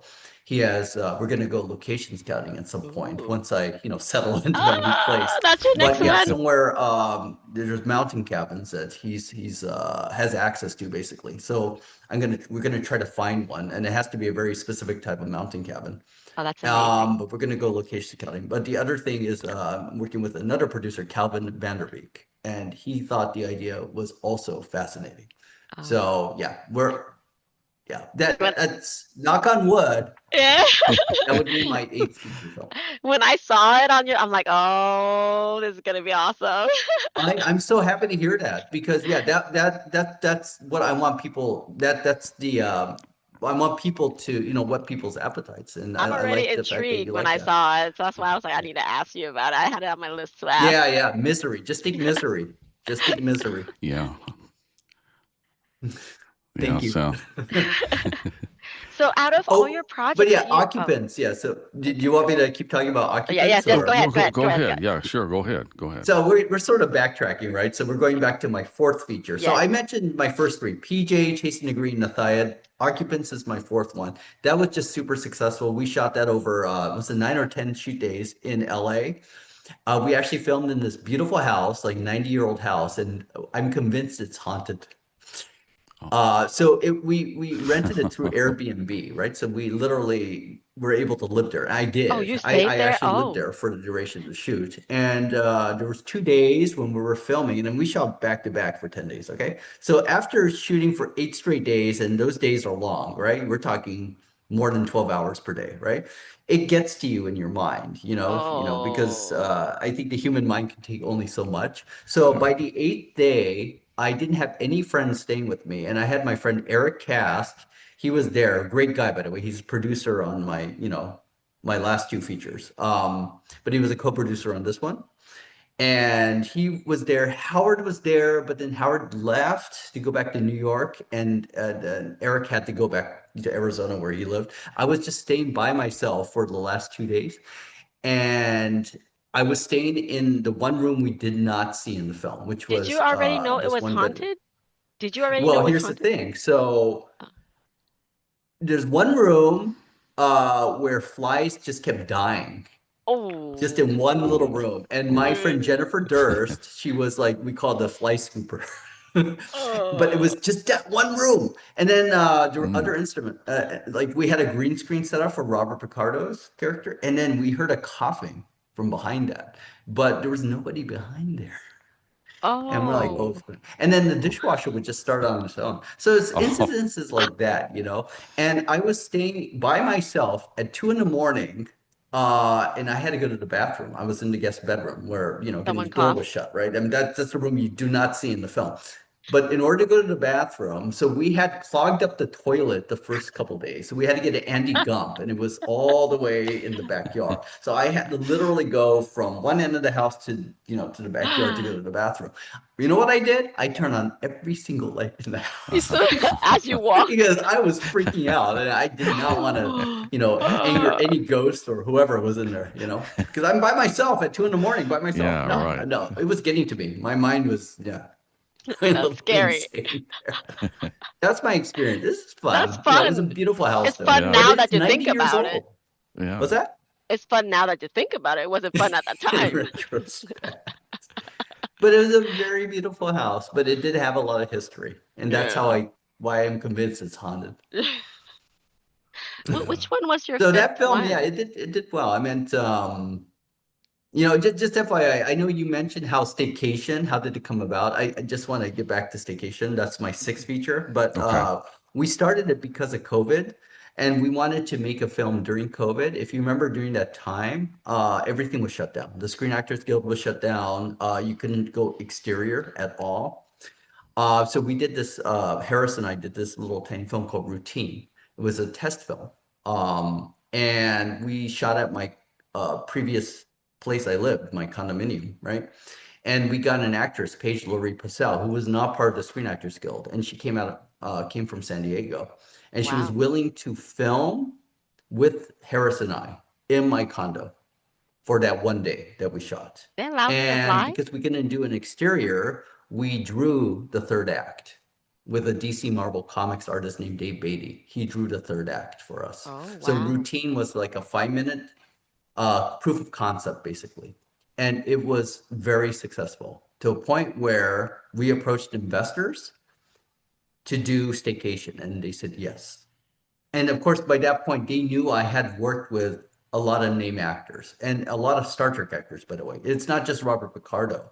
I had directed on Assassin's Apprentice 1 and 2 by creator Paul Wow. Hickman. I directed Marina Sirtis. I directed Armin Shimmerman. I directed Gary Graham, and I directed Tracy Coco, Sean Kenny, who I happen to work with on Staycation, and All for Tomorrow. So I directed these actors. They know I don't have to convince people. It's Right. it's there. It's a fact. I did direct these actors. You can just look up my work. If you like it, you like it. If you don't like it, you don't like it. It's right there. Right. So I told him, here's the story I have. We could get Olivia Dabo, who again is also a Star Trek alumni. She was in the episode True Q. She played a young Q, but she was Oh, in Conan. She was in the Wonder Years yes. with Robert Picardo, of all Yeah. people. It's all tied together, right? So we got Olivia. who was a friend of Sean and Taki Kenny. They were friends, and I was able to get Sean and Olivia to work together on this occasion. So these investors knew I had these actors, and they said, "Okay, we'll do it." And that's how that happened. We filmed in November 2020. That's when we first started filming. And at that time, there was no vaccines yet. The Moderna, Pfizer vaccines didn't come out till I think late December. December 2020. Hmm. So this is November. So the Screen Actors Guild, fortunately, by that time was active, but they were under strict, severe COVID compliance. And it really ate into our budget because it was very inefficient. The CCO and his assistant had to check us in like we're at TSA at the airport, Oh and you have to man. take off your shoes and you have to Yeah. put your stuff through your Scan luggage through you. the X-ray machine. Well, it wasn't Yeah. like that, but we had to basically line up, take our temperature, get a wristband. Yeah. It took like literally, I think the joke was our sound guy, Brian Hackett, really great guy. He lived literally close to where we were filming, but he was late to get on set because he Oh. was in line, the last one in line, and it was like 30 minutes to Oh. get everybody into the set. It was so inefficient. On the dot, every hour, the warehouse had to be opened up to let Right. air in.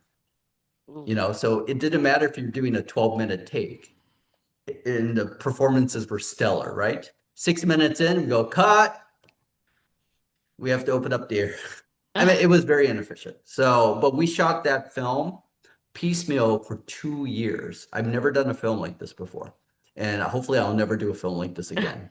But we filmed piecemeal for 2 years. And the problem with filming piecemeal over that long period of time is continuity. You have to match how people look. So if you get the actors to reprise their roles, which they did, Sean came back, and other actors came back, and they had to match their specific look from when they filmed a year ago. So hopefully you can't tell. Although one actor we used is Jill's. He played Matt. When we first filmed him, his hair was nice and kempt, but by the end of the film, his hair was like sprouted out.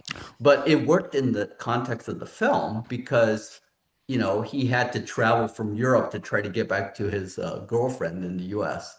And he was all haggard and everything. So actually, the hair growing out actually worked for that character. So, there are times we made use of that. But yeah, 2 years we filmed that. And, I mentioned Harris passing, and, it did win Best Comedy and all that. So it did work, but it wasn't the most pleasant experience I've ever had directing. So that's Staycation. But getting back to Occupants, yeah, that one just did numbers for me. And I guess the only other film to mention is my fifth feature, Whisper, Okay. which was retitled.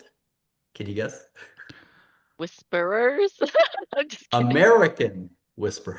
Oh Oh, my God. oh, because of that A, the alphabetical. Oh, Hey. well, I didn't realize how important But that it's is. But another true story, another found footage type film of this main character, Josiah Whisper. That's why it's called Whisper. It's not Whisper with an H, it's his last name, Wisper. So the question is, why don't oh, they just name name it already so you don't have to rename it? Don't ask me. It wasn't my choice. They just make it so much harder for y'all when you do publicity. It just the way it turned out. But yeah, Whisper, we filmed in New York, we filmed in Okay. Harlem, we filmed in New Jersey. So oh, of my 7 features, 3 of them were filmed in New York or New Jersey, and 4 were filmed in LA. So Wow. half. I guess my next one, I have to go back to New York, huh? Yeah. Make Everywhere. it 4-4. But yeah, that one we filmed in Harlem. We filmed in New Jersey. And yeah, it was like 10 shoot days. And it's a true story of this guy named Josiah Whisper, and his family's murdered. And he has to figure out who done it. And he's Oh, wow. basically having a camera person following him around so that he could get footage for posterity and also to save his butt, basically. Oh, So that wow. people okay. don't accuse him because they're accusing him of murdering them. And he wants to prove that he did not murder them. So Wow. he's, having a camera following him around. So we took the found footage element from what we did in Occupants, and we did that same vein in Whisper, and we sort of did that as you watch Staycation, right? people staring at the camera. That's found footage. So we took that element for Staycation also, but it was also some narrative, classical narrative style. Where you had the wide shot, medium shot, close-ups, like you would see in a traditional narrative feature film, like Alien, is not done in the sense that they're staring at the camera. That's found footage. So Whisper, though, was pure found footage, like this. I'm staring at you. Right. That's the fourth wall, which, for acting, that's like a no-no. You never stare at the camera. Unless it's found footage, which it was in this case. So yeah, we did Did you? that. A great experience too. I met some wonderful people there too. And yeah, that one. Unfortunately, with that film, when it debuted, it was during COVID. Oh, So a lot of film festivals were shut down. yeah. Yeah. One of our best screenings though was at the Valley Film Festival. I love that film festival. It's in its 26th year, and actually our trailer just got into it for All for Tomorrow. Wow. Literally, I found out 2 days ago or a day ago we got in. So, I love that film festival. But they held a screening where it was like you're at a drive-in theater kind of thing where, you're watching it from your car. That's So they fun. were able to hold the film festival that way during COVID. I love And that. that's how we watched the film. They projected onto a wall. But nobody at that time could go into a theater. Right. It was not possible. So yeah, that was a surreal experience with Whisper. But that's my career, basically, all those 7 feature films. Now, did you say the title for Occupants is now officially Alterverse? Okay. And so is that also a name change to get an A in the title? Yeah. Well, at least in that case, it really works. So what's their thing with the A? Yeah. Because it's at the top of the alphabet. Yeah. Well. It's Just just to bring them to the top. alphabetically. So Yeah, unfortunately, Woman's Game might change its title. It's gonna But be that's a the title woman's of the game. script. So it is called Woman's Game. I mean that's the Gary's script is called Woman with a W. So, but I'm thinking, oh my gosh, I think the distributor, if we make the film and it's been distributed, yeah, they're probably going to change the title. So out of your 7 features, which one was your favorite to work on? And which one is your favorite after it's been done? Well, okay, so All for Tomorrow was probably my favorite experience. Oh It yeah? just worked so well. But I will tell you, my favorite film is Occupants Oh yeah? or Alterverse. You see, even Ultimately. I can't keep track of my own titles. But yeah, Ultraverse, Occupants, whatever you want to call that film. That one was just it just Fun. hit it out of the ballpark. I mean, that one was the It's best also the one experience I've that ever had. got you out there. Huh? Mhm. Is that also on Tubi now, Alterverse? Okay, good. I think so. I will watch that tonight. One of those films is not. I don't know One if of it those was films is not. Ultraverse, but it's on like Prime, I think. Okay.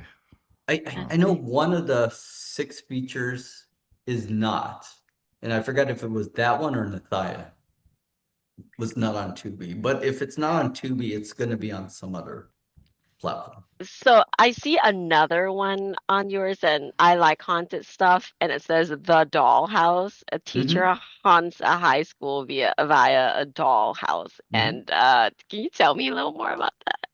Yeah, that one I've had the idea for a while. But basically, it's basically deals with the dollhouse. And the dollhouse is a medium Ugh. for like a portal.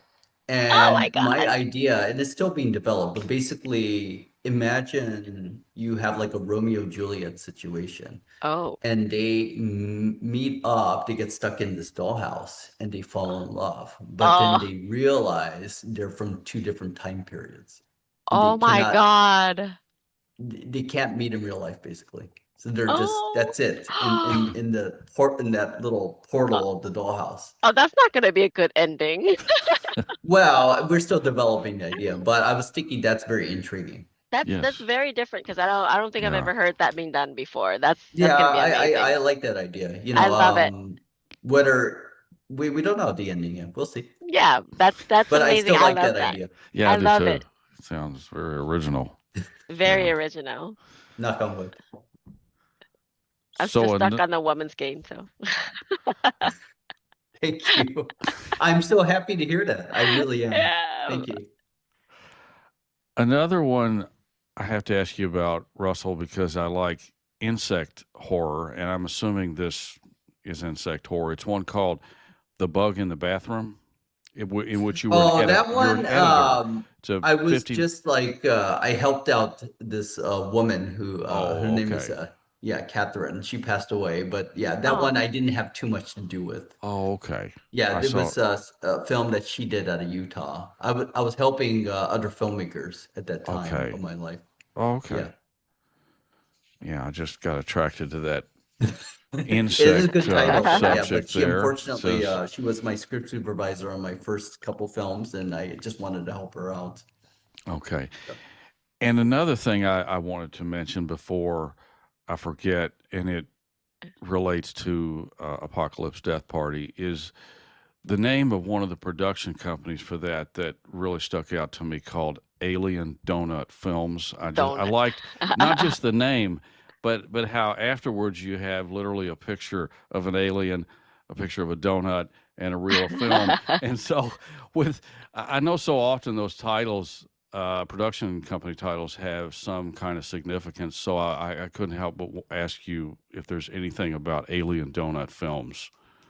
Well, I'm going to save the best for last. So, a good friend and also executive producer of several of my films, and he's a producer of All for Tomorrow, Bill Victor Arakan. That's his company. Oh, And yeah, he okay. came up with that title, and it's because it is unique, and you know, it just stands out. So yeah, I think he'll be pleasantly surprised to hear that, because when I heard the title of his company, I'm like, well, that's unique. That definitely is unique. Yeah, Yeah. I totally agree. Yeah, by the way, his characters in my film, con there's a running gag. So, you know, I think every director has their trademark. So I have a Peterson in every film I've done since Girl with Gun, and Oh. he Oh, plays okay. Rob Peterson. How Oh. I have a Peterson, don't ask me, but it came out of a line from Girl with Gun where Dan Winters, a character played by Eric Holloway, he was mentioning to his date, you know, Gwen Hunter, who was that female assassin. They met in the Thai restaurant. I think I mentioned the Thai The Thai restaurant. restaurant. Anyway, he's like, yeah, you know, my coworker Peterson said this, Peterson said that. I'm like, okay, I like that name. So I kept using it. So John Hurt says, get Dr. Peterson in PJ. And I know we had a Peterson in every film. In fact, Robert Picardo's character in Occupants was Dr. Alan Peterson. Oh, Ah. Yeah, okay. there's a Peterson in the genealogy chart of the Whisper family in Whisper. I go on, and then you have Rob Peterson, radio jockey, in what do you call it, Staycation, and then you have Judge Peterson, played by again Bill Arakan in All for Tomorrow. So yeah, I like using the Peterson name. Tell us a little about your life at home. How do you manage time between work and family? Do you and your husband have kids or animals, perhaps? No, no, no. Oh, so that And makes it unfortunately, easy, right? can I have animals because Oh, you know allergic. Oh, you get your But no, shots. he's actually a successful business owner. He co-owns three restaurants, Oh, that he must be busy Sushi too. Mafia and Thai on Fire. Yeah, they're really good Oh, Oh, restaurants. You ever come out here, I'll take you. oh, oh, Yeah, thank you. one's in all right. Fountain Valley, Thai on Fire. One Sushi Mafia is in Long Beach, and one's called Mafia Sushi, which is also Sushi Mafia. It's in downtown Los Angeles. I was gonna ask if So he does filmmaking with today you. is Monday, right? So he's going to the Thai restaurant today. I was gonna ask Oh, if he okay. does filmmaking with you, so obviously he doesn't. No, but I coerced him to be a zombie. Oh, He's one of the zombies in the cages. I mentioned how, zombies, so I kind of gave that away. But how he's did one of the zombies in the cages in how did you Staycation. convince him? Oh, okay. Because I wanted him to see what I do, you know. Okay. So, What did he So think? oh, I forced him to come, and I said, I'm going to well, make you into a zombie. And What so did he he was in think the makeup about chair it? for like 20 minutes getting the zombie makeup applied to him. And then he was in the cage, and I so, directed him. And, so he's one of the main zombies in not the that main. no. He's when Professor Bellows is looking Okay. at the zombies in the cages, Yes. there's like three of them. There's a Yes. white guy, there's a Yeah. older female, and then there's Yes. this Asian guy. He's the Asian Yeah. guy. Yeah. Did he like it? Okay. I remember him. I I Don't remember think hope so. him. so. Yeah. I remember him.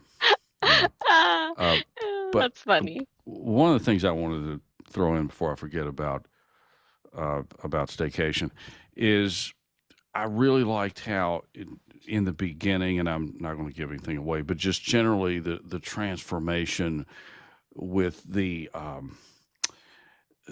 call that the couple are having, and then at a point there's a transformation that is very it's really well done. I love Oh, thank the you. effects. The special effects Thank were you. really excellent, and that I just like the impact of that scene right there a lot. Yeah, It's just so that makeup was a lot of prosthetics. It took, I think, 3 hours to apply. Oh my The yeah, God. actress, the name is Bailey yeah, Sorrell. She plays Kathy, and I know yeah, exactly what you're talking about. That's our yeah, money shot, by the way. yeah, Yeah. So on camera, and then luckily the shot is static because again, with found footage, usually right, it's like this. And so right, when it's a locked off shot, it tends to be easier when you do a transformation. So right, we had her do the scene without the makeup, and we had her do it repeat it basically with the makeup, and then Wow. our visual effects artist Brian Barsuglia combined the two, and that's how that Oh, came about. Now, is it 100% perfect? I don't think so, but I think it's as good as if you remember Star Trek 6, you had the shapeshifter scene the where shapeshifter. Iman, yes, basically Captain Kirk, no, Iman turned into William Shatner. uh-huh, And yeah, if you really look at it, you could see that the morphing isn't 100%. And I think if it was good enough for Star Trek 6, it's It's good good enough for enough here. Staycation. Yeah. yeah, And sure, that's why I absolutely, bought it. And yeah, so yeah, basically we had her say the line. I know, remember the line. Remember me as I yeah, yeah, was. yeah, And that's, yeah. And by the yeah. way, we had custom Well, contact lenses for her Oh. mhm. to a point where she was blind. She had to be Well, Oh. wheelchaired to the set. I She I think Oh literally my she, couldn't see God. out of there. Wheelchair to the set? Wow, yeah. that's insane. Well, She was from what blind. I think those contacts covered up her pupils. Ah, that's so funny. yeah, from what I remember, I think she had her head down, and then she suddenly raises her head. Boom! It's very, very good impact there. Thank you. Thank You're you. welcome. Yes. I'm happy to hear that worked for you. Oh, sure did. Yeah.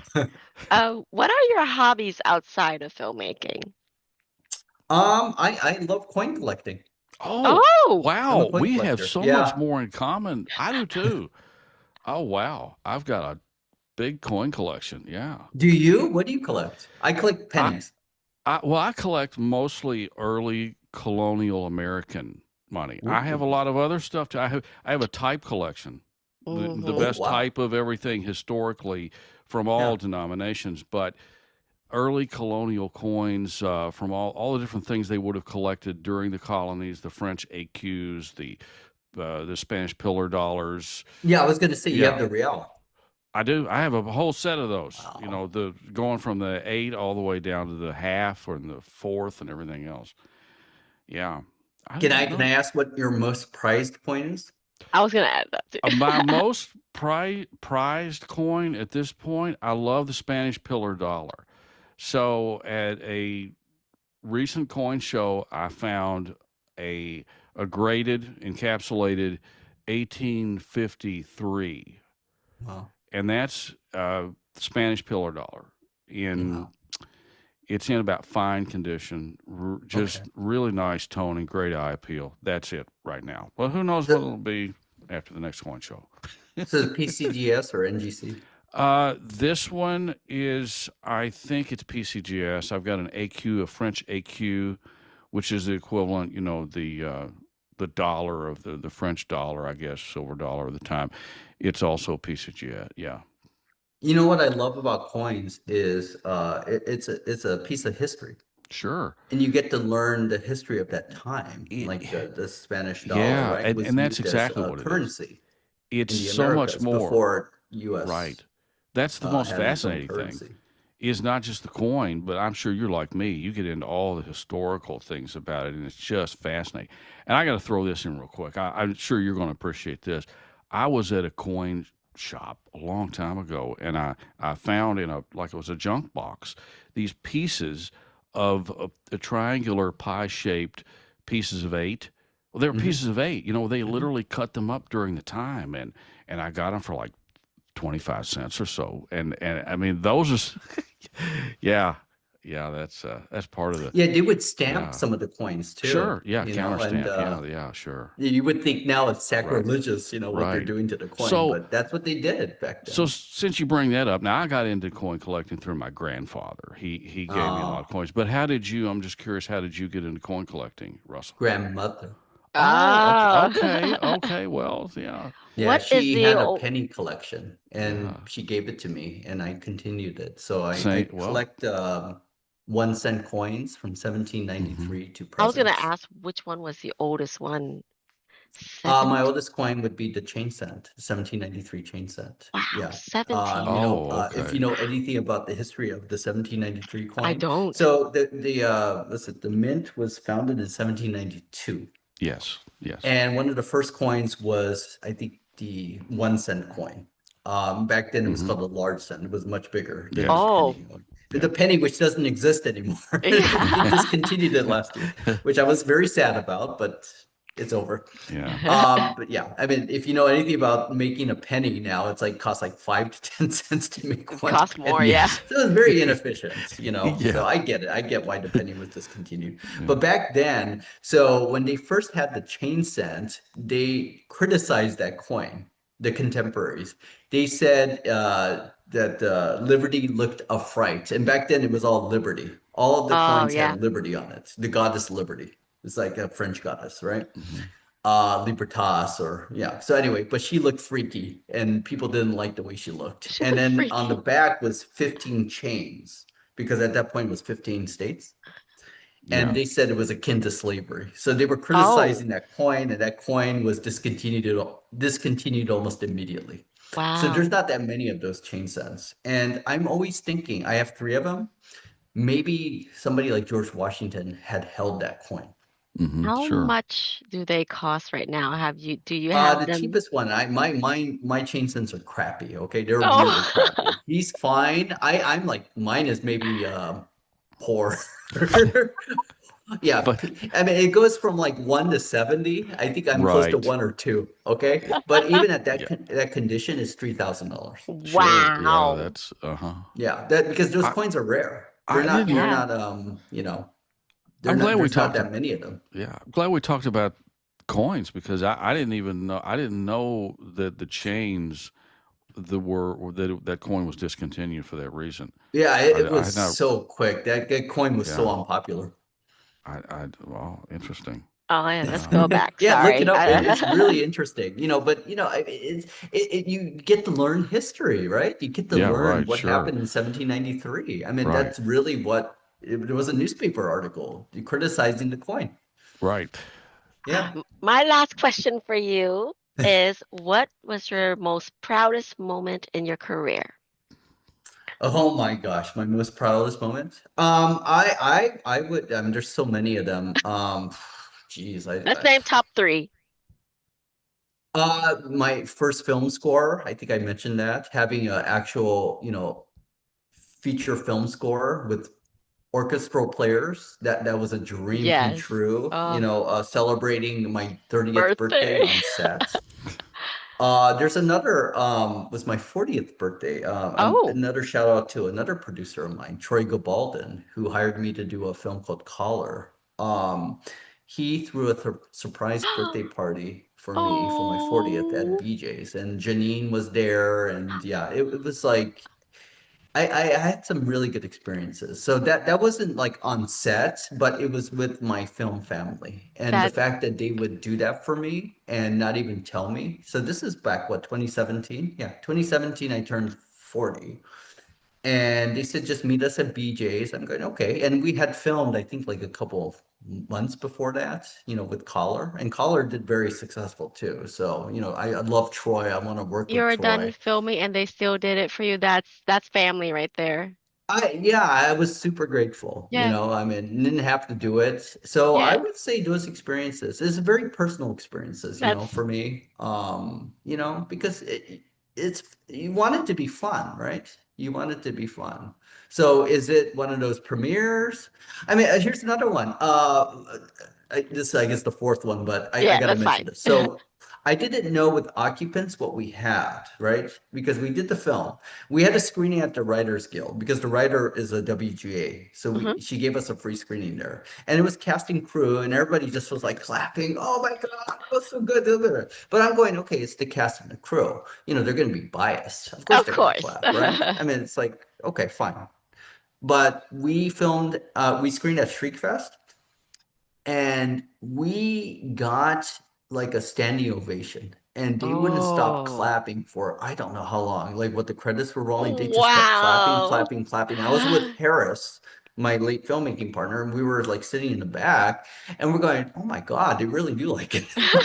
And I'm going, wow, okay, this is kind of neat, That's very this is a good proud experience. moment. And then lo and behold, a couple days later, in the award show, we won Best Sci-Fi Feature Film for the Oh film. my So, goodness. and we beat out another film in our category, which was $1 million film, and ours was 40,000. And we're like, Wow. there's no way we're going to beat out $1 million film. But apparently we did, and Oh my apparently they God. liked the film. They really liked the film, and I was like, Yeah. my God, I never got this, standing ovation before. This is surreal. That's This is amazing. insane. Yeah. So those are my experiences.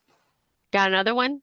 Let's name the fifth one. I just got the same reaction for Round the Corner, which we just I was screened at the gonna ask Marina you Del about Rey Film that. Festival.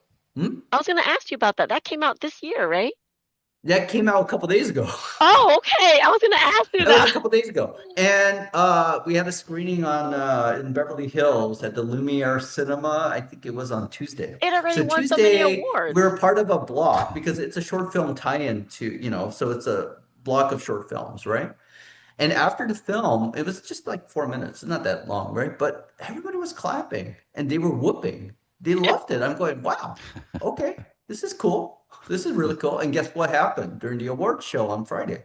We won the Audience Choice Award for Best Oh, Webisode Wow. Series. Yeah. So That's I'm going, okay, amazing. this is cool. This is cool. They Okay. apparently liked the film, and I'm grateful for that reaction because I want to entertain people. I want Right. people to be entertained, even if it's 4 minutes or 90 minutes. If they liked what they see and it made them genuinely happy or entertained or scared or whatever reaction you're trying to get from the audience, then yeah, then I must have done something Yeah. right. So I'm super grateful for that. That was all from me, Chris. You got your questions. well, I'm always wondering what advice the guests may have for aspiring filmmakers out there, especially considering all the experience that you have. When I was making films, I think it was a lot harder because we didn't have devices like our iPhones. You can shoot on your iPhone. That's a camera. That literally is a Sure. Has camera. everything in it. Um, I Yeah. think it's a lot easier for people now to make films than it was for my generation. Um, and I think if you have an iPhone, Do you it. have a camera. Yeah. Just go and Mhm. shoot something. Mhm. That's what I said. Yeah. Just Like, do it. Okay. All right. Well, that's you good got some I mean, advice. that's rapid. my Just advice. Yeah, yeah. it's Just just I mean, don't. it may It, be the worst thing you've ever done. I don't know. My first short film was awful. right. Well. But you learn your lessons and you keep just Right. keep applying the lessons and just keep making more films and hopefully, Yeah. you get better and better and better because you Right. get I mean, more life experience from making some films. people, I'm sure they feel like they've got to have all sorts of professional equipment and various things to do it, but just Mhm. don't let that stop you. Get right in there No, no, not at and get all. on it. Not at all. Yeah. Is Yeah. there anything we missed that we didn't ask you that you would like to talk about? Oh, I'll mention, was it that 28, the new one, 28 years later, was Oh, shot on an iPhone, I think. And Oh, it had really? professional oh, lenses and everything, but it was shot on an iPhone. Oh, wow. I didn't know that. Yeah. So that's people crazy. shoot with that technology. And I think a lot of people have iPhones or, Samsungs or other Yeah. smart devices. They're cameras. Just go out there and use it. It looks good. You Yeah. shoot in Yeah. 4K. You have 4K, Every phone shoots in 4K now, right? Yeah, Yeah. exactly. You could Yeah. shoot 30 frames per second, or you can do it to 24. I mean, yeah. Yeah. Anyway, that's my advice. Yeah. You got your random questions there, Chris? Yes, I do. He I love have random questions. 5 random questions Be Uh-oh. to get to prepared. know Russell even better. What about your daily routine do you enjoy the most? I think getting my cup of coffee in the morning. Okay. All right. Yeah, and I like my coffee straight black. Oh, Nothing in it. Yeah. I like that punch of calf, you know. you can't Okay. you can't. Yeah. If it's just and I drink instant coffee. I just Oh, put instant coffee and put hot water in Mhm. it. You know, I that's what I like. That's my can, morning routine. do you have to have coffee to go about your day? Unfortunately, yes.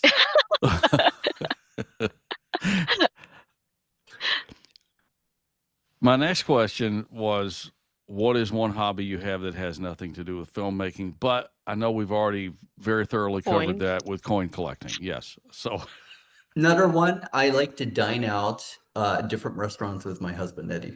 okay. And his days Oh, off are Thursdays, and we would go eat like shabu, does or he we just, just different restaurants. does he We would critique just try something new. What's does he that? critique everything he eats? Since he's a chef. No, but you know what? He's Thai, so he likes it super spicy, Oh which my Oh, God. unfortunately my more No Americanized body spicy. cannot handle that spice.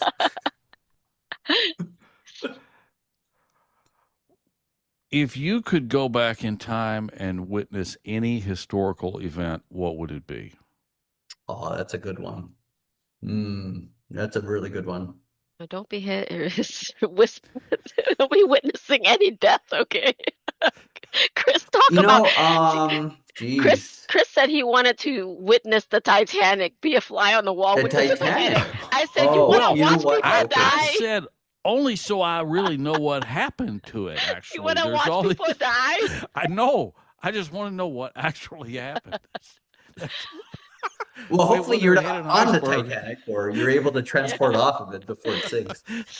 I would be honestly, maybe on the first shoot day of the pilot of Star Trek, the original series. Oh, that's a Oh, good okay. one. That is a Then very good one. maybe get to meet Gene Roddenberry, Lucille Ball. It's her company, Oh, Desilu, who Yeah. funded Star Trek, to meet those two especially. Maybe I get to meet a younger version of Sean Kenny. He was on the original series. Maybe I see? get to say hi to him. Hey, Sean, we don't know each other yet, but I'm we're from the going to be working future. together in about 50 some years. He's like, yeah, right. You're crazy. Go to the mental asylum. Go away, go away. This is a science fiction show, not Yeah. science. Anyway. Okay, Russell, if you were storing food for a zombie apocalypse party, what would we Party? find mostly in your stash? Well, if it was me being very inefficient, it'd be ice cream, especially cookies Ice and cream. cream ice Okay. cream. But I think if I was truly storing for a zombie apocalypse, it'd be MREs. Oh, okay. Yeah, good choice. Yeah, sure. But if I was just being me, it'd be ice cream. Ice All right. cream. And Oh so, my God. just so amazingly coincidentally, that leads me to the last very simple fifth question. What is your favorite flavor of ice cream? Cookies and cream. All right, Cookies there and you go. cream. Cookies and cream. 100%. I just got these cookies and cream ice cream sandwiches from Trader Joe's. Oh, So where we Oh, live now, I'm oh, within walking distance of a Trader Joe's. oh, So I wow. went like 2 days ago, just like a kid in a just candy to store, get it. just to Mm-hmm. peruse and look around. Yeah. And I found these delicious ice creams. And Oh. fortunately, last night I ate all of them. How many is I all? have a sweet tooth. And it was cookies and cream flavored ice cream. And it was like double chocolate cookies. Oh my Yeah, it was Oh, goodness. really good. If you ever find it at Trader Joe's, well, well, I would say I, don't get it because you'll eat Okay. the whole thing. I'm planning a trip there soon, so I'll look for those. Sounds good. Yeah. Well, thank you so much for being on our show. Oh, wow, we did make it to the time we said we Yeah, we would. sure did. Absolutely. Yeah. Yeah. This was fun. Thank you for Yeah. having me. I Yeah. really appreciate it. Absolutely. Lots of Yeah, it's fun. not just the black caffeine talking. I really did enjoy it. No, Yeah, this I was did. fun. Thank you so Yeah, much. certainly, lots of fun. I enjoyed it. Thank you. Yeah, thank you so much for being here, Russell. We really do appreciate it a lot. Thank Thank you you. so much.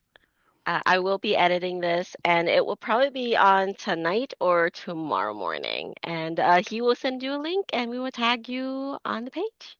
Oh, I would Okay. love it. Yeah, I mean, And I'm when you put me on that cover, yeah, I was like, oh, that's pretty cool. yeah, Actually, John told me yeah. about that. He's like, Russ, you're on the cover. I'm like, what are you talking about? I don't know how he saw it before I did, but I was like, going, are you sure? He's like, yeah, I just saw you.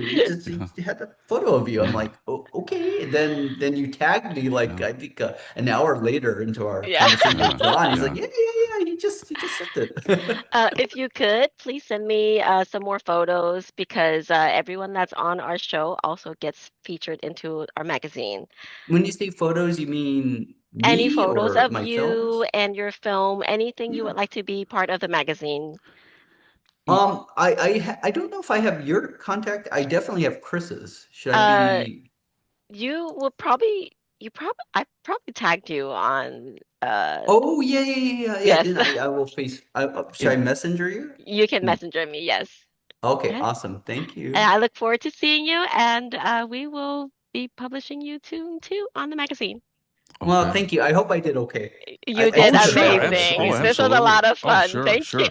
Yeah, yeah. I, And I I will. have so the thing about me is I could just talk and talk and talk and talk. That's I great told for our John this. show. I'm like, if you just want me to shut up, just say shut up. Yeah.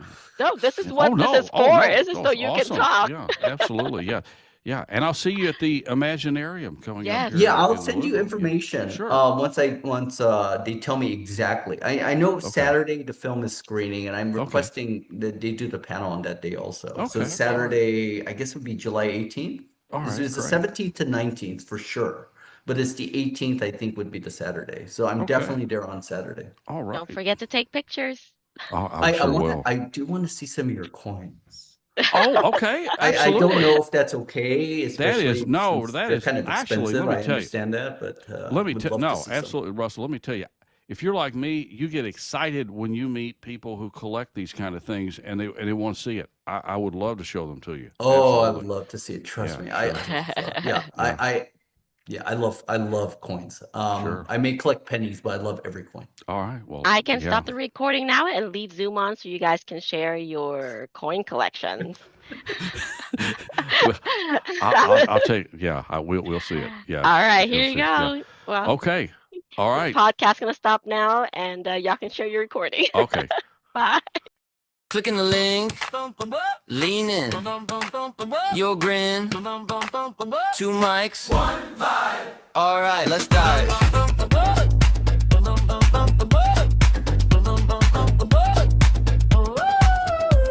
It's coffee and chaos, scroll and sip, big deep questions, petty trip, side-eye science, bathroom talk, dreams and disasters on a walk.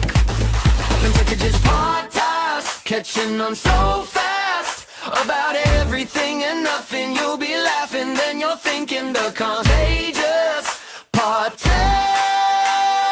Let the time slip past, hit play, lean back, keep listening.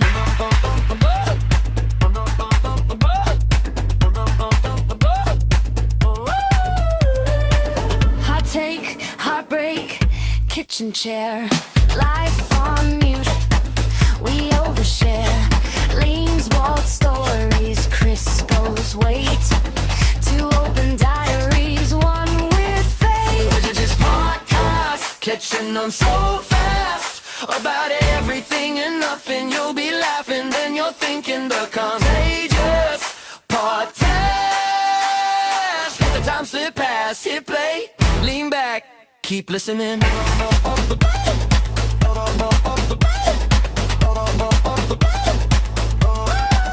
You're in the group chat, riding the spin, round and around till you're hooked again,